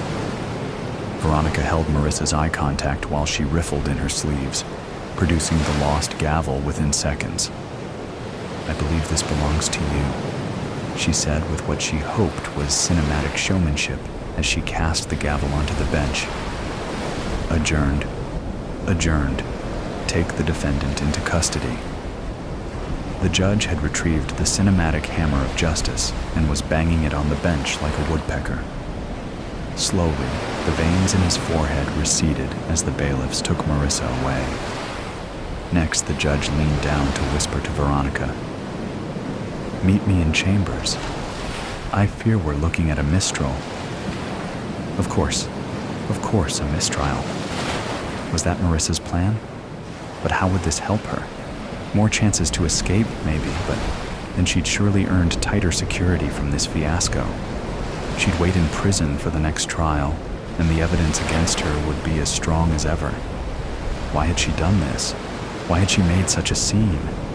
But then, she'd so loved playing the lawyer, stirring up drama and having all eyes on her. These last 7 weeks may have been the most exciting of an already legendary life.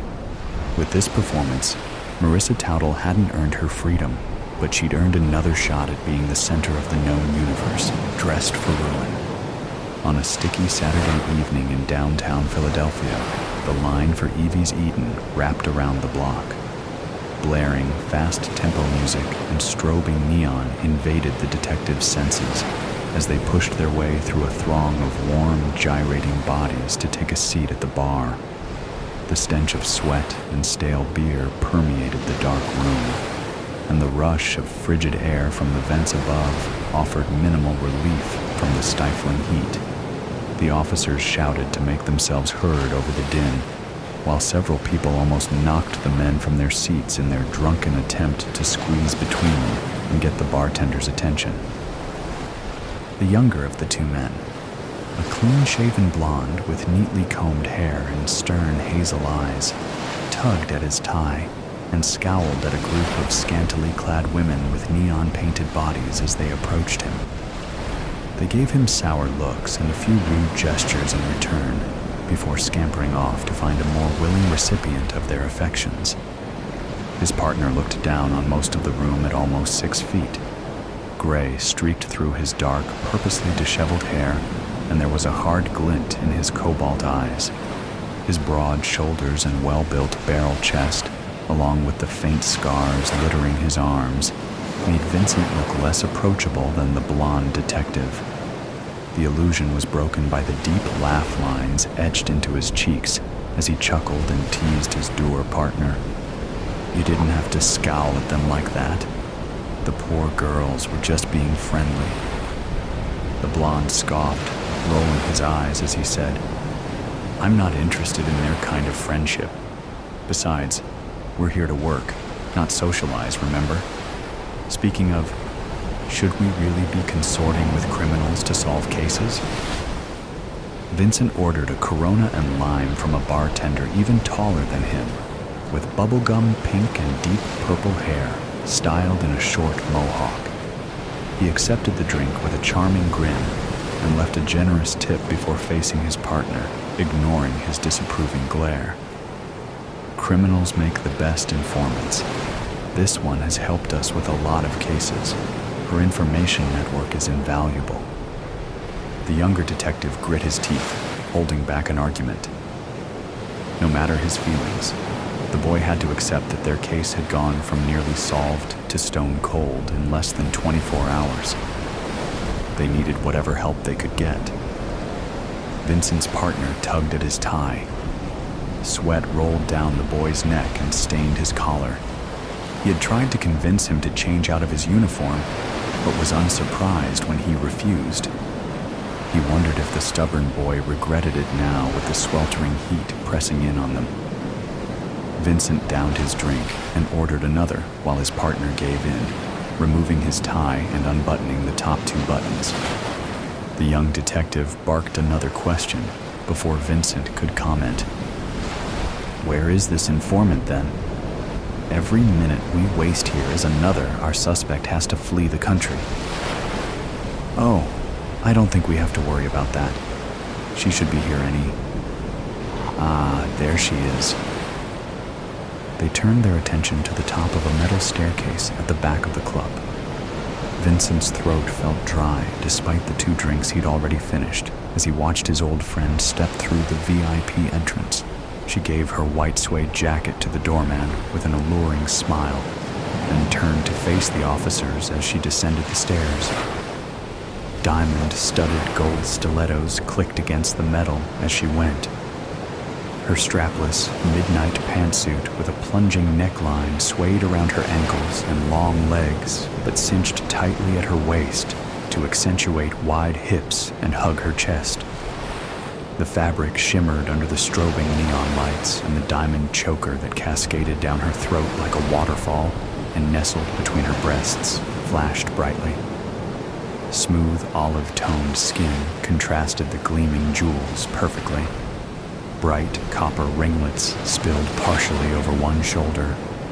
The rest pulled back with a clip to show off the shaved right side of her head. Russet-painted lips with a prominent cupid's bow, dark, thick lashes, and a chocolate smoky eye highlighted her high cheekbones and bright, electric blue eyes. Vincent turned to face his partner as he scoffed and said, "You're joking." "Nope." "Detective, I'd like you to meet Evelyn Ross." "Evelyn, this is my new partner, Connor Williams." Connor was so distracted by her appearance that he hadn't realized she was walking right toward them. Evelyn smiled coyly and extended an intricately manicured hand, Tiny rhinestones were arranged in a rose design on every other stiletto-shaped nail, which were painted to match her eyes. Her breathy tone was deeper than Vincent remembered, and laced with expertly veiled sarcasm. "It's a pleasure to meet you, Detective." Reluctantly taking her proffered hand, Connor forced an awkward smile and said, "Likewise." Her lips twitched with amusement as she dropped his hand, then turned to speak to Vincent with something akin to fondness. "Join me for a drink?" "Of course." Evelyn lifted a panel and moved behind the bar towards a burgundy-painted steel door, Vincent 2 steps behind her. Connor followed, but the senior detective shook his head and said, "Wait here. Get a drink or something. I won't be long." Then, before Connor had a chance to question him, Vincent followed the gang leader through the door. As the steel door to Evelyn's office closed behind him with a click, a chill washed over Vincent's face and arms, leaving goosebumps in its wake. A faint aroma of vanilla and dark cherries replaced the reek of sweat. Vincent's stiff shoulders relaxed at the familiar scent. 4 sleek leather armchairs surrounded a mahogany card table, and a personal bar stood in the far left corner. An ashtray made of cobalt glass sat on the table, clean and empty of any remnants. Vincent's fingers itched for the smokes tucked in his breast pocket. A single painting of a man and 2 women performing around a piano hung on the wall opposite him. It had hung there since the day it went missing from a museum in Boston some 30 years ago, when he was barely a thought. Evelyn's office was quiet, except for the clinking of glass as she poured them drinks. The reinforced concrete walls, painted evergreen, blocked out all trace of music or chatter from the club. Vincent sunk into the cool, smooth leather, stifling a sigh. Evelyn sauntered over to the table, sitting on top directly in front of him and crossing her legs before handing him his glass. Vincent enjoyed the bitterness of the bourbon as it washed over his tongue and slid down his throat. She always did have the best taste in liquor. Vincent watched his old friend curiously as she set the glass aside and leaned close to pull 2 camel blue 100s and a lighter from his front pocket, her lips just shy of grazing his stubbled cheek, and the heady aroma of vanilla and dark cherries briefly overwhelmed him. Electric blue eyes dancing with mirth bore into his as she slipped the cig between his teeth and lit it for him. Then, a rush of clarity and disappointment hit hard as she sat back to light her own. Curls of white smoke drifted from her lips and slowly filled the room. She stared him down with a raised brow until the cigarette had burnt down almost to the filter. Then she said, "So, you going to tell me what you want?"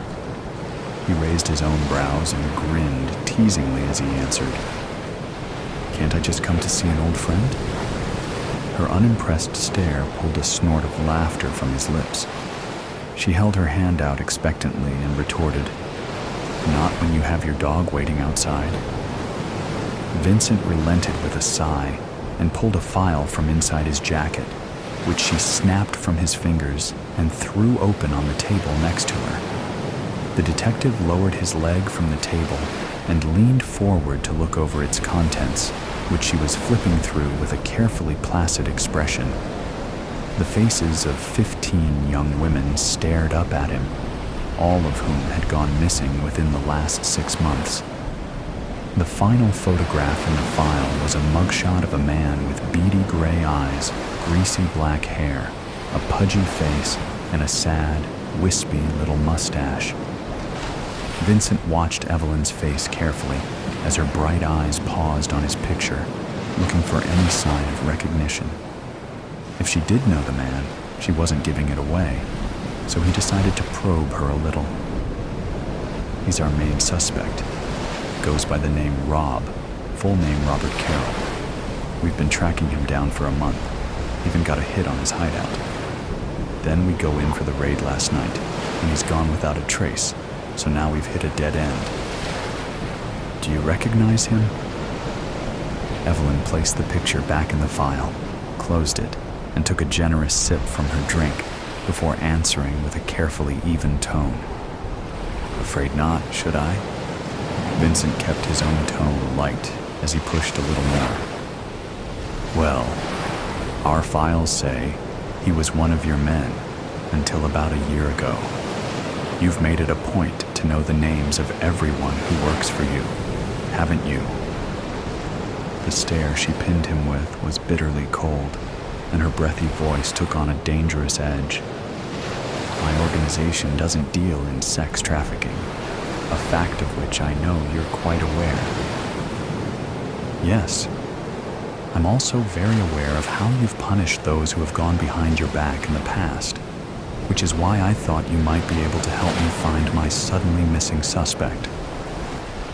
The way her lips curled into a cruel sneer and her face turned away confirmed his suspicions that she was involved in Robert's disappearance. He sighed as he put out his cigarette, stood, and placed his arms on either side of Evelyn's hips, caging her in. She met his gaze with pursed lips as he asked, "Where is he, Evie?"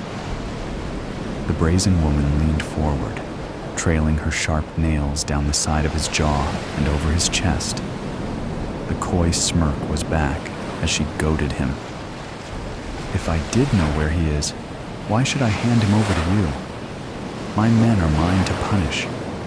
That's the deal we made, remember?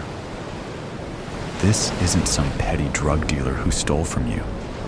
This man is responsible for the disappearance of 15 women that we know of. Who knows how many are still alive? Their families deserve justice."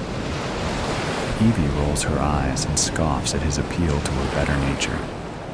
"Oh yes, sitting comfortably in a jail cell watching TV and getting 3 meals a day sounds like justice to me. Those families deserve to see him strung up and castrated. Try again." Vincent muttered a curse under his breath. If it were anyone else, he would just get a warrant, but Evelyn had become untouchable in the last few years. She had half the department, the mayor, even their state senator in her pocket. No one would dare sign a warrant against her, and she'd never take a threat from him seriously anyway. Time to change tactics. He wove his left hand into her ginger curls, running calloused fingers down the back of her neck. She tensed at the contact and repressed a shiver, but the goosebumps erupting over her arms and the excitement in her eyes gave her away. Encouraged, Vincent pressed his forehead against hers and whispered, "For me, then, as a favor to an old friend?" Her nails grazed his cheek again as she glowered. "Right. A friend who only comes to see me when he wants something. I feel a little used. Maybe you could give me something in exchange for my kindness." "What do you want?" He could guess the answer, had known her long enough to read the cues. In their previous meetings, she had always treated him like he was just another business partner, careful to keep her distance, giving no hint toward their long-standing and complicated friendship. Her forwardness now was telling, but he wanted her to say it. A selfish part of him needed her to admit that she had missed their closeness. Evie pushed him back into the chair, placing her knees on either side of his and pulling herself close. Her hand left his cheek, burying itself into his messy dark locks, gripping tight. Evelyn's electric blue eyes bore into his as she said, "Don't play dumb, Vince. It doesn't suit you, and I'm not in the mood for any more games." It was as much of an admission as he was going to get, and Vincent gave in with a groan as he pulled her lips to his in a bruising kiss, one that she returned with just as much vigor. Sometime later, Vincent watched with hazy satisfaction as the cobalt lace of Evie's lingerie disappeared back underneath her shimmering silk outfit. When Evie faced him with an equally sated look, he took a moment to appreciate her swollen, though still perfectly painted lips. Her hair, which he had torn from its clip, cascaded over her shoulders in a wild tangle of curls that made her look deceptively innocent. One could almost mistake her for a normal woman like this, instead of a dangerous crime boss. He wondered how many others had been permitted to see her that way, then scolded himself for hoping he was the only one. Vincent gave up that chance a long time ago, the day he swore his oath and joined the police force. Even this small indulgence was one he shouldn't have allowed himself. Once they finished straightening themselves, the pair looked at each other. Vincent lamented the return of Evelyn's closed-off expression that had been so open and vulnerable under his touch just a few minutes ago. But their time was up, and he came here for a reason. He struggled to keep the regret out of his tone as he asked, "So, where can I find Mr. Carroll?" Evelyn grinned playfully, hips swaying as she walked over to the bar, picked up a cell phone, and hit one of the speed dial numbers. After a few moments, the call picked up. Her orders were curt. "Bring him in." A side door that Vincent swore was a wall before opened, and a beat-up, barely conscious man who matched Rob's description to a T was shoved through by two bulky, suited thugs. Rob, with hands tied in front of him, collapsed to his knees. The thugs backed out without a word, and the door shut behind them, leaving nothing but smooth wall in its place. Evelyn laughed at his incredulous glare and said, "He's all yours, detective." Vincent rolled his eyes and strode over to the quickly fading man, tossing a sarcastic remark over his shoulder as he yanked the suspect up. "If you were going to hand him over anyway, why bother making such a fuss?"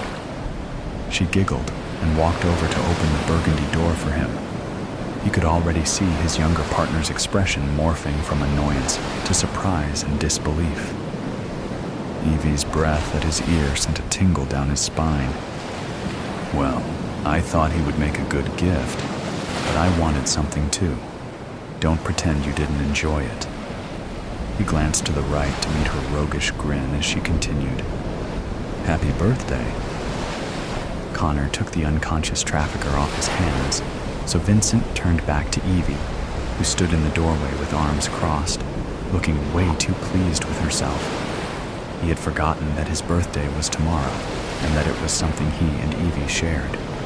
Vincent chuckled wryly and carted a scarred hand through his hair as he thanked her. Then he helped Connor drag their suspect out to the car, tossed him in the back, and settled into the driver's seat. From the corner of his eye, he saw his partner open his mouth, most likely to barrage him with questions. "Don't ask, it's complicated. But now you see what I was saying about Evelyn being one of our best informants. This isn't the first time she's handed our guy right to us, and it probably won't be the last." Connor didn't press for more information. He faced front with a thoughtful, almost conflicted look, and the ride to the station passed in silence.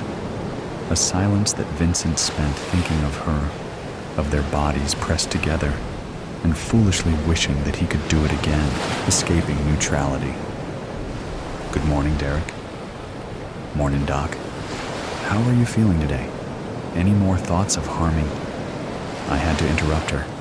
Dr. Fuller was one of the better shrinks I'd had to deal with, but she was a real job's worth about following the script. It would be the same old introductory questions.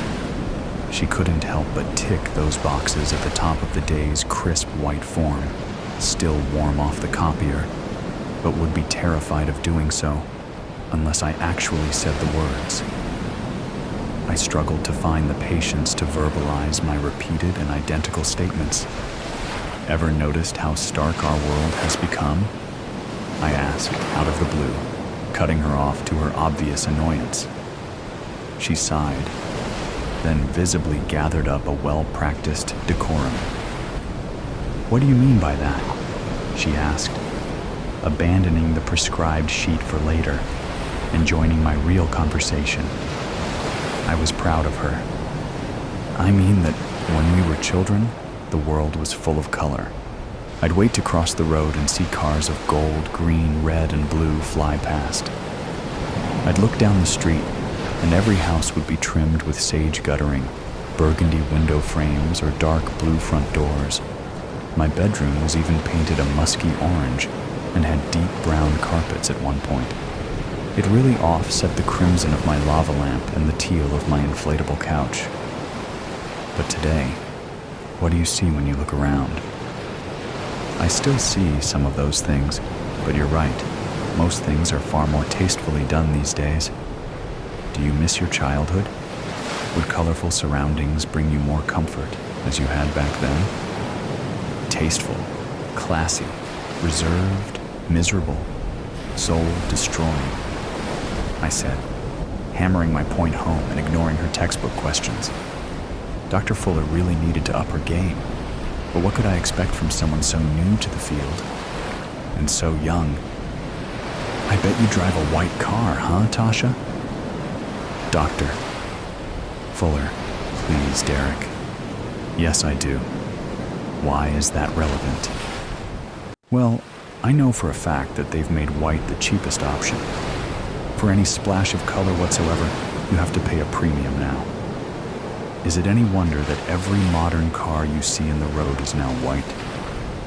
I suppose not. Most like me cannot afford the extra expense. What are you getting at here, Derek? Only that the world was fading, having its color drawn out, far before I was ever denied the sight of it. I did not register her next question. Her side of the conversation always included a question. I was distracted by the spontaneous idea that Dr. Fuller would have an office somewhere, and that there was a chance it might not be quite as bland as her car. Its walls might be covered in bright book spines, all in clear view from the comfortable, deep maroon couches. A myriad of certifications in shining wooden frames would sit side by side with calming vistas, no doubt depicting an unnamed ocean of calming blue spotted with colorful sailboats. I imagined it as being quite pleasant. Perhaps she was right.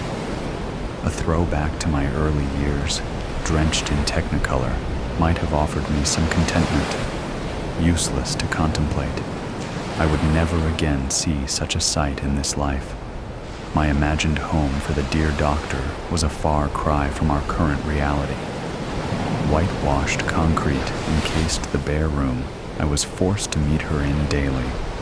Gray, steel chairs and a matching table offered the only tint to the otherwise monochrome box. Tasha's wardrobe of endless white blouses and gray skirts might have been a choice, but I expected it was simply a subconscious effort to conform to the washed-out world that we both inhabited. "Did you hear what I said, Derek?" she asked, ducking her head to try and catch my vacant eyes. "No," I answered honestly. "Where were you?" Credit.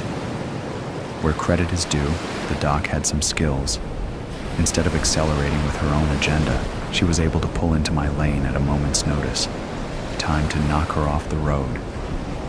I was imagining where I would find you, outside of this place, without these, I said, staring her directly in the eye and pulling sharply on the handcuffs that strapped my wrists to my chair. The loud and sudden clink of the metal chain startled her, and I watched as her pupils dilated in fear. It was the little pleasures. Telling the truth, but in a way that elicited the reaction I desired. It was all the entertainment I could find anymore. I thought she was done after that. Figured she would flee, never to return, to be replaced with yet another box-checking drone, fresh out of shrink school, wanting to prove they could handle the worst of the worst. Instead, she surprised me. "You will never again be without those, Derek, nor will you ever see the outside world freely. My job here is only to determine which walls will hold you. Do you understand that?" Tasha said, setting her jaw and returning my stare. Always another question with Doc Fuller. "I understand completely. I am not a simpleton," I snapped. Her resilience annoyed me. I agree. It's quite the opposite, I think. You are clearly very intelligent, Derek. After these few sessions, I can see you are more than capable of self-reflection. So shall we stop wasting each other's time and get back on task? Pass your psych evaluation, and I'll put my recommendation in that you be transferred to Parkhurst and allowed regular yard time. Keep driving away your doctors and avoiding the issue with talk of cars and old bedroom decor, and you will remain here, isolated on the psych ward, for the rest of your sentence. For the rest of my life, I corrected her. If that is what you want, then I may as well leave now. She didn't move, a weak gambit that rarely fooled children. It never convinced mine. To use it, you had to be willing to follow through. I could never bring myself to let them out of my sight, much as Dr. Fuller would never have the courage to walk out of that door on the gamble that I'd call her back. I decided to give her the victory anyway. Let her feel powerful for a moment before I took it all away. It would be preferable to see the blue of the sky again, I conceded. White rooms with gray furniture, guarded by monochrome uniforms, and visited by equally starkly adorned doctors, I said, gesturing at her up and down. I might as well be in heaven already for the level of cloud cover that surrounds me. Do you believe in heaven? Tasha asked, and just like that, with yet another question, the session resumed. It was the most personal question she had asked me yet. Her confidence was growing. I could not allow it to dwarf my own. Number she would need to regain her fear of me soon. I refused to admit that her earlier stoicism had ruffled me, yet I felt a growing urge to get the upper hand once more. She knew all too well I could never get close enough to harm her physically. I was too notorious for that kind of carelessness from the guards. I'd need to break her from a distance, and I planned to. Of course, don't you? I countered. I'm not sure. I am yet to hear a convincing argument either way. Coward, I whispered. Belief is not something you can be convinced of. Do you believe you are destined for heaven, Derek? Why not? I asked. God forgives us all for the weakness of our flawed human existence. All we need do is seek and accept it. And you have asked for forgiveness? She ventured. I could hear the eagerness in her voice, the building excitement that it could be that easy, that I could give her what she needed to scribble on her form and sleep easy, knowing she had succeeded in bringing a lost cause back from the brink. For what? I feigned ignorance. Baiting her was so easy. For your crimes. Come on, Doc. You can say it. I paused for only a second before exploding forward across the table as far as my clasped wrists would allow me, raining spittle that peppered her damn forms as I roared my best imitation of a literary detective. For murder most foul? I almost missed her reaction for my laughter. Psychologists were such fun. When will they realize that some behaviors are chosen simply for the entertainment of it, rather than the result of some past trauma? As it was, my eyes cleared from joy-induced tears just in time to see her recovering herself and returning to a normal position after trying in panic to escape her pale metal seat. You can try to scare me all you like, Derek, she said with breaths that had not quite slowed, but I won't be leaving. Not as a result of any action of yours. I am your last chance, and I don't intend to be the reason this system fails you. All mirth left me, and my face dropped into a practiced blankness. I decided in that moment it was time to try a little more earnestly, no longer for my own enjoyment, but because I knew a truth that Tasha had yet to realize. I was never going to be transferred, no matter what I revealed to her. The only way I was ever going to see anything but the consuming whites of my cell again would be by my own hand. So, there was little point in her dance. I needed only one thing from the good doctor, and to get it, I wanted her distracted, nervous, and off-script. Straight-backed, head high, and glasses once more pushed up on her nose, Tasha Fuller tried her best to ignore my outburst and proceeded to ask her next question. So, whether to God or man, you understand that you need to ask forgiveness for the deaths you caused? No, I said musically. I never stated the reason I would require forgiveness. No, my prayers are more centered around lust and gluttony. There are few pleasures left to me other than my imagination and my meals, I said, winking at the pretty little doctor. An exaggeration for her benefit. I could not truthfully admit to enjoying the white mush of potato and gray mystery meat I ate daily. Thinking of her, though, that worked. I liked them pale. Derek, you are incarcerated here for the murder of your wife and 2 daughters. Do I need to explain to you again the gravity of your situation? If myself and my colleagues cannot determine an underlying cause for your violent behavior, then you are facing a lifetime of being classed as criminally insane. Would you rather a continuation of the treatment you get here, or are you willing to embrace the chance we are giving you? At Parkhurst, you might truly find rehabilitation. All of that is at your discretion, Doc. I am here, I am an open book. I have never lied. Not once. I pride myself on honesty, I said, raising my chin in challenge. If you want the answers you seek, you simply need to ask the right questions, instead of these meaningless generalities. I watched her scour her memory and her notes, her eyes darting, looking for the truth in my words, until my meaning dawned on her. Why? Why did you do it? She asked immediately, blessedly direct. Finally, I sighed.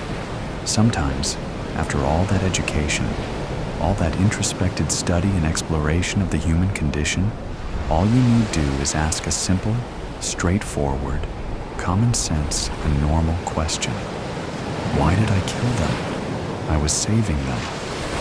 I heard the click of her pen and the scrawling of notes behind the steel clipboard. Now I had her, beyond her strict training, out of her depth. Saving them from what? She asked, the interest bright in her eyes. They were under the power of demons. Their lives were already forfeit.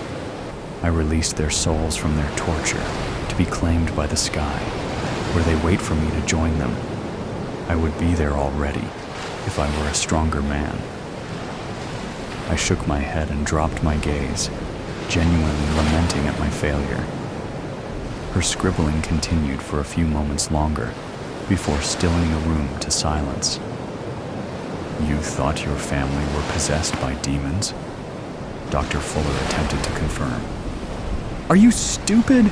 I yelled, snapping my head back up to meet her scrutiny. It was the only part of my body I was allowed autonomy over during the sessions. I didn't say possessed. I said they were under the power of demons. Through their muted screens, the endless stories pumped into their gray matter turned them into walking avatars for another's narrative. Their minds warped, their perception altered, and they were no longer the girls I knew. They began spouting the same garbage that was looping into our home from the black and gray bordered rectangles of controlled light. The only color in their lives coming from what was gifted by monsters via LED, while they systematically stole it from any other pursuit. My family became puppets to an evil's will. I took their souls and put them out of reach. I surrendered them into the protection of a power that exists in true light and color above our poisoned planet. I could feel my chest heaving. The passion from my torrent of words pumped through my veins. I could not stop the tears from streaming down my cheeks, the sobs from racking my body.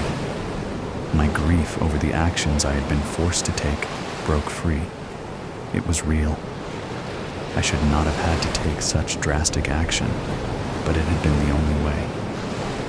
I heard the scrape of her chair as she pushed it back and rose, smelt the flowery perfume that wafted before her as she approached, and shuddered under the warmth of her hand on my shoulder. When the good doctor crouched and put her face on a level with mine, I hesitated. Her words were so kind. "It's all right now, Derek. I'm going to make sure you get the help you need." This would be a hard lesson for her to learn. I slammed my forehead into her glasses, shattering them against her face, and feeling the bone in her nose crack. It took a moment of delay for her body to catch up, but then quickly, crimson blood flowed down her face from her nose and the cuts around her eyes. I was not sure if it was hers or my own that I tasted on my cut lips. The deep red that painted our faces in unison was a desperately welcome tone amongst the stark. True color suddenly swamped the pallor of my world. It was glorious. It was relief. It was satisfaction. My head hit the back of my cell with such force that I feared the guards had already done the work for me. I laid still, stunned by the blow, and waited for my monochrome world to refocus. The white room and strong lights pierced inward, accelerating the headache that was to come. They would be back to take me to the infirmary soon enough. First, they would need to rescue poor Dr. Tasha Fuller from her minor injuries. She deserved their attention. She was the best shrink I'd ever had. She'd healed me and didn't even know it. From between my teeth, I dropped the shard of glass I'd bitten from her broken optics. I took it between my now free fingers and readied myself to join my family in salvation. From my body would birth a refuge of color amidst the sea of white. Just as they had, I would arise from a pool of bright crimson. Bathed at its center, I would finally be able to ascend to where a full spectrum of light would welcome me home. My friend Matilda, she did it, but I'm getting ahead of myself. This all started when Sadie moved into a new home. 25 years old, a nice car, a new house, and a cat. She liked cats. They are self-sufficient, but at the same time, loving balls of fluff and affection. Her cat was always with her and followed her from room to room.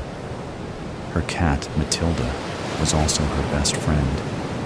Not just words, they really were friends. They talked to each other and slept together. Moving into the house and setting it up was seriously the first adult thing she ever did.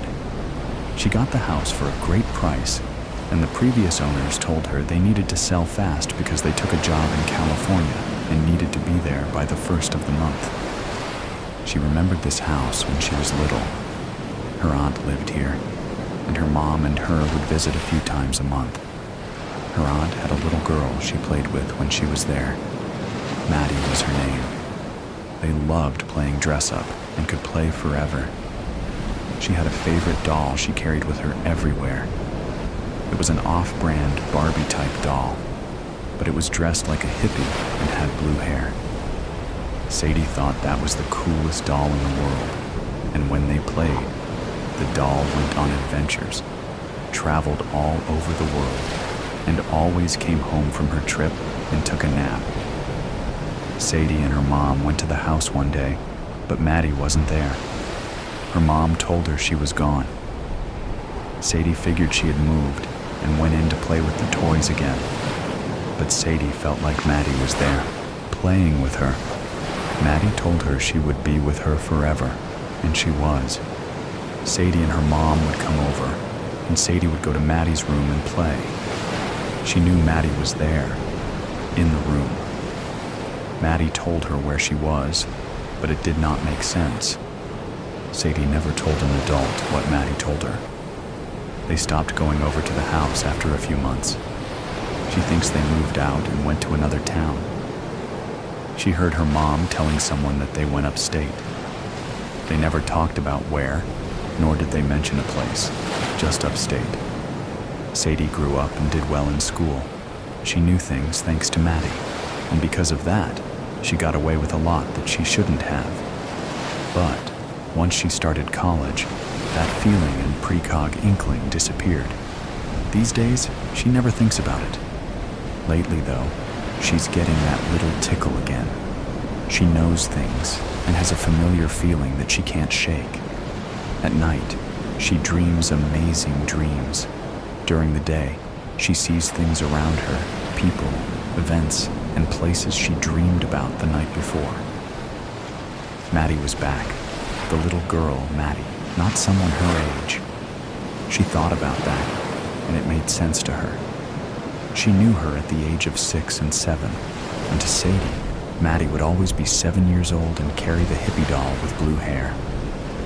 A few weeks after they moved into the house, Matilda started a strange ritual. When Sadie came home from work, Matilda would be in the corner of the living room, relaxed but seeming to be scared or nervous. She would walk over and pick her up, but this time, she realized the floor was a little soft. It felt spongy. She called a contractor, Robin and Wilhelmina Ruck, and on Saturday, he and his wife stopped by to evaluate the work. He measured, tested, and told her $600 to make it solid again. She agreed, and they would start on it Monday morning. The contractors lived a few doors away, and she had no issue telling them she would leave the key on a magnet in the mailbox next to the front door. At 8 o'clock, she left for work, leaving the key where she had said. And at 10:30 on the dot, Wilhelmina called and told her she needed to get home now. It took her half an hour to get home, and when she did, there were police cars, a coroner, and more people in front of and inside her home than she thought possible. As she parked at the end of her driveway, she was approached by a pair of plain-clothed detectives, a man and a woman. "Are you Miss Roberts?" the man asked. "I am." "What's going on?" Sadie asked. "I am Detective Marlowe, and this is Detective Finley. We are here investigating the incident in your living room." Okay, she was confused.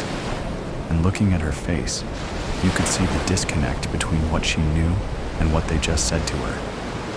Sadie said, "What incident?" Detective Finley asked. "You have no idea?" Sadie shook her head, hoping someone would fill her in. Detective Marlowe said, "It appears that your contractor opened a section of your floor this morning to do the repair you asked him to do and found something rather disturbing." She stared at him like he was about to grow a third eye. He looked at her, she knew, waiting for her to say something, but she didn't. He continued. "They found the remains of a child, wrapped in plastic, airtight. Her neck was broken.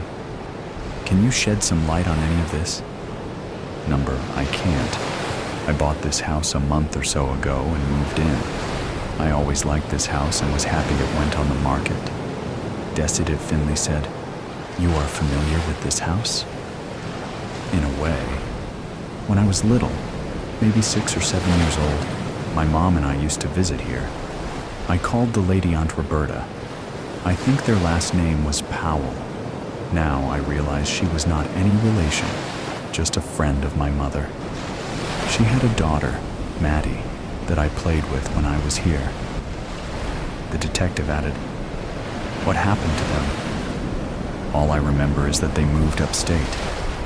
"Where upstate?" Marlowe asked. "No idea. All they ever said was upstate, never a city name." "Can we speak to your mother?" "How can we get in contact with her?" Finley asked. Sadie smiled ever so slightly. Before she could speak, Finley asked, "Why the grin?" "I have a rather interesting sense of humor, always have. I almost told you to contact my mom by seance, which made me smile. My mother died a couple of years ago from cancer." Sorry to hear that. Both detectives narrowed their eyes at the comment, but they let it pass. Is there anyone you know who can tell us about Roberta and Maddie? I have no clue. Until last night, I forgot all about this. Both detectives showed a curiosity in their eyes, speaking together. Last night? It's kinda silly, but I dreamt about Maddie and I last night. We played in her room as our parents had coffee and sat at the kitchen table. Probably because yesterday I went up to the attic and it looked like no one had been there in a long time. It was covered in dust. But I found a box marked Maddie's things. I opened it and found a hairbrush, her favorite one. We used to brush each other's hair back then. Can we get that brush? Marlowe asked. Of course. It is still in the attic.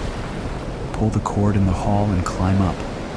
There is no light up there, so you'll need a flashlight. You said it was covered in dust. Was there any disturbance in that dust? Marlowe asked. Well, other than my footprints, my shoe prints actually, there were children's prints in the dust. Bare feet. They looked fresh, so I thought the previous owners had a kid who went to the attic once before moving. We need to check out that attic. Marlowe looked at Finley, who nodded.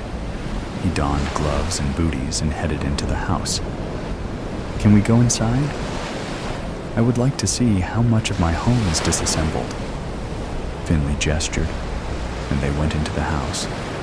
The contractors sat at the breakfast bar, and Sadie walked over to them. Finley followed. Mr. Ruck said, "It appears your floor was so bad because someone removed and did not properly replace it after they buried the body." At that moment, the clear plastic containing the bones of a child was extracted from the floor. Sadie looked at it and was shocked. "That's Maddie," she exclaimed. "How do you know?" "That doll, it's unmistakable. She took it everywhere with her. Maddie and I used to play with it all the time." Finley walked over and looked at the digital images they had taken before they moved the bones. She looked and found the doll. In the image, the skeleton was lying on its back, the doll on its chest, and the hands of the victim holding the doll. Whoever did this knew the relationship between the girl and the doll. Finley returned to the three onlookers as Marlowe returned with the box of Maddie's possessions. "I found the brush. Maybe we can make a positive ID of the little girl," he said. Finley replied, "No need." Sadie made a positive ID. He looked at the skeleton. "How?" "That doll, they played with it when they played together." "Are you certain, Miss Roberts?" "I am. I know it. I feel it." "Look at the doll. On its left hand, you'll see a couple of fingers missing. Her cat chewed them off." She grabbed the tablet and found the picture of the left hand. Fingers were missing. "Okay then. Maddie has been found and will be properly laid to rest. First, our ME needs to examine her. She was my friend when I was little. Let me know when I can properly bury her. We'll keep you informed." They left the house, and in a few minutes, the other cops and everyone else left. Mr. and Mrs. Ruck and Sadie were left alone. Matilda came from the back of the house and hopped onto the counter.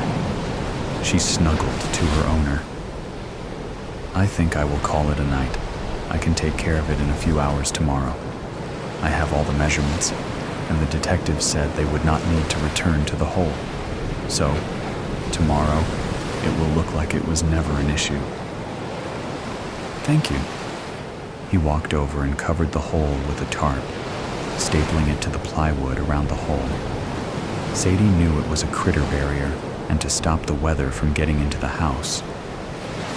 Once they left, Sadie sat on the couch facing the hole.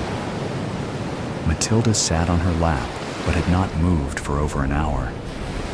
Maybe 15 minutes passed, and the hair on Matilda's back started to rise. Sadie felt it too.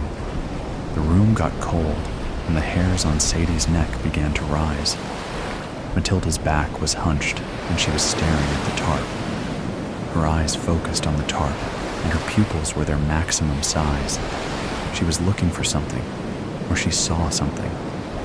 The tarp pushed up slightly, and Matilda hissed. Sadie calmed her. As she did, she saw her friend rising through the tarp, and she was holding the doll. More precisely, she could see through her friend. "Thank you." Her words sounded distant, echoed like they were in a great cavern. A moment later, Maddie began to fade until she was gone. Matilda settled back onto Sadie's lap. "Well, Matilda, I know now why I had to buy this house. Maddie needed to rest, and we needed to help her."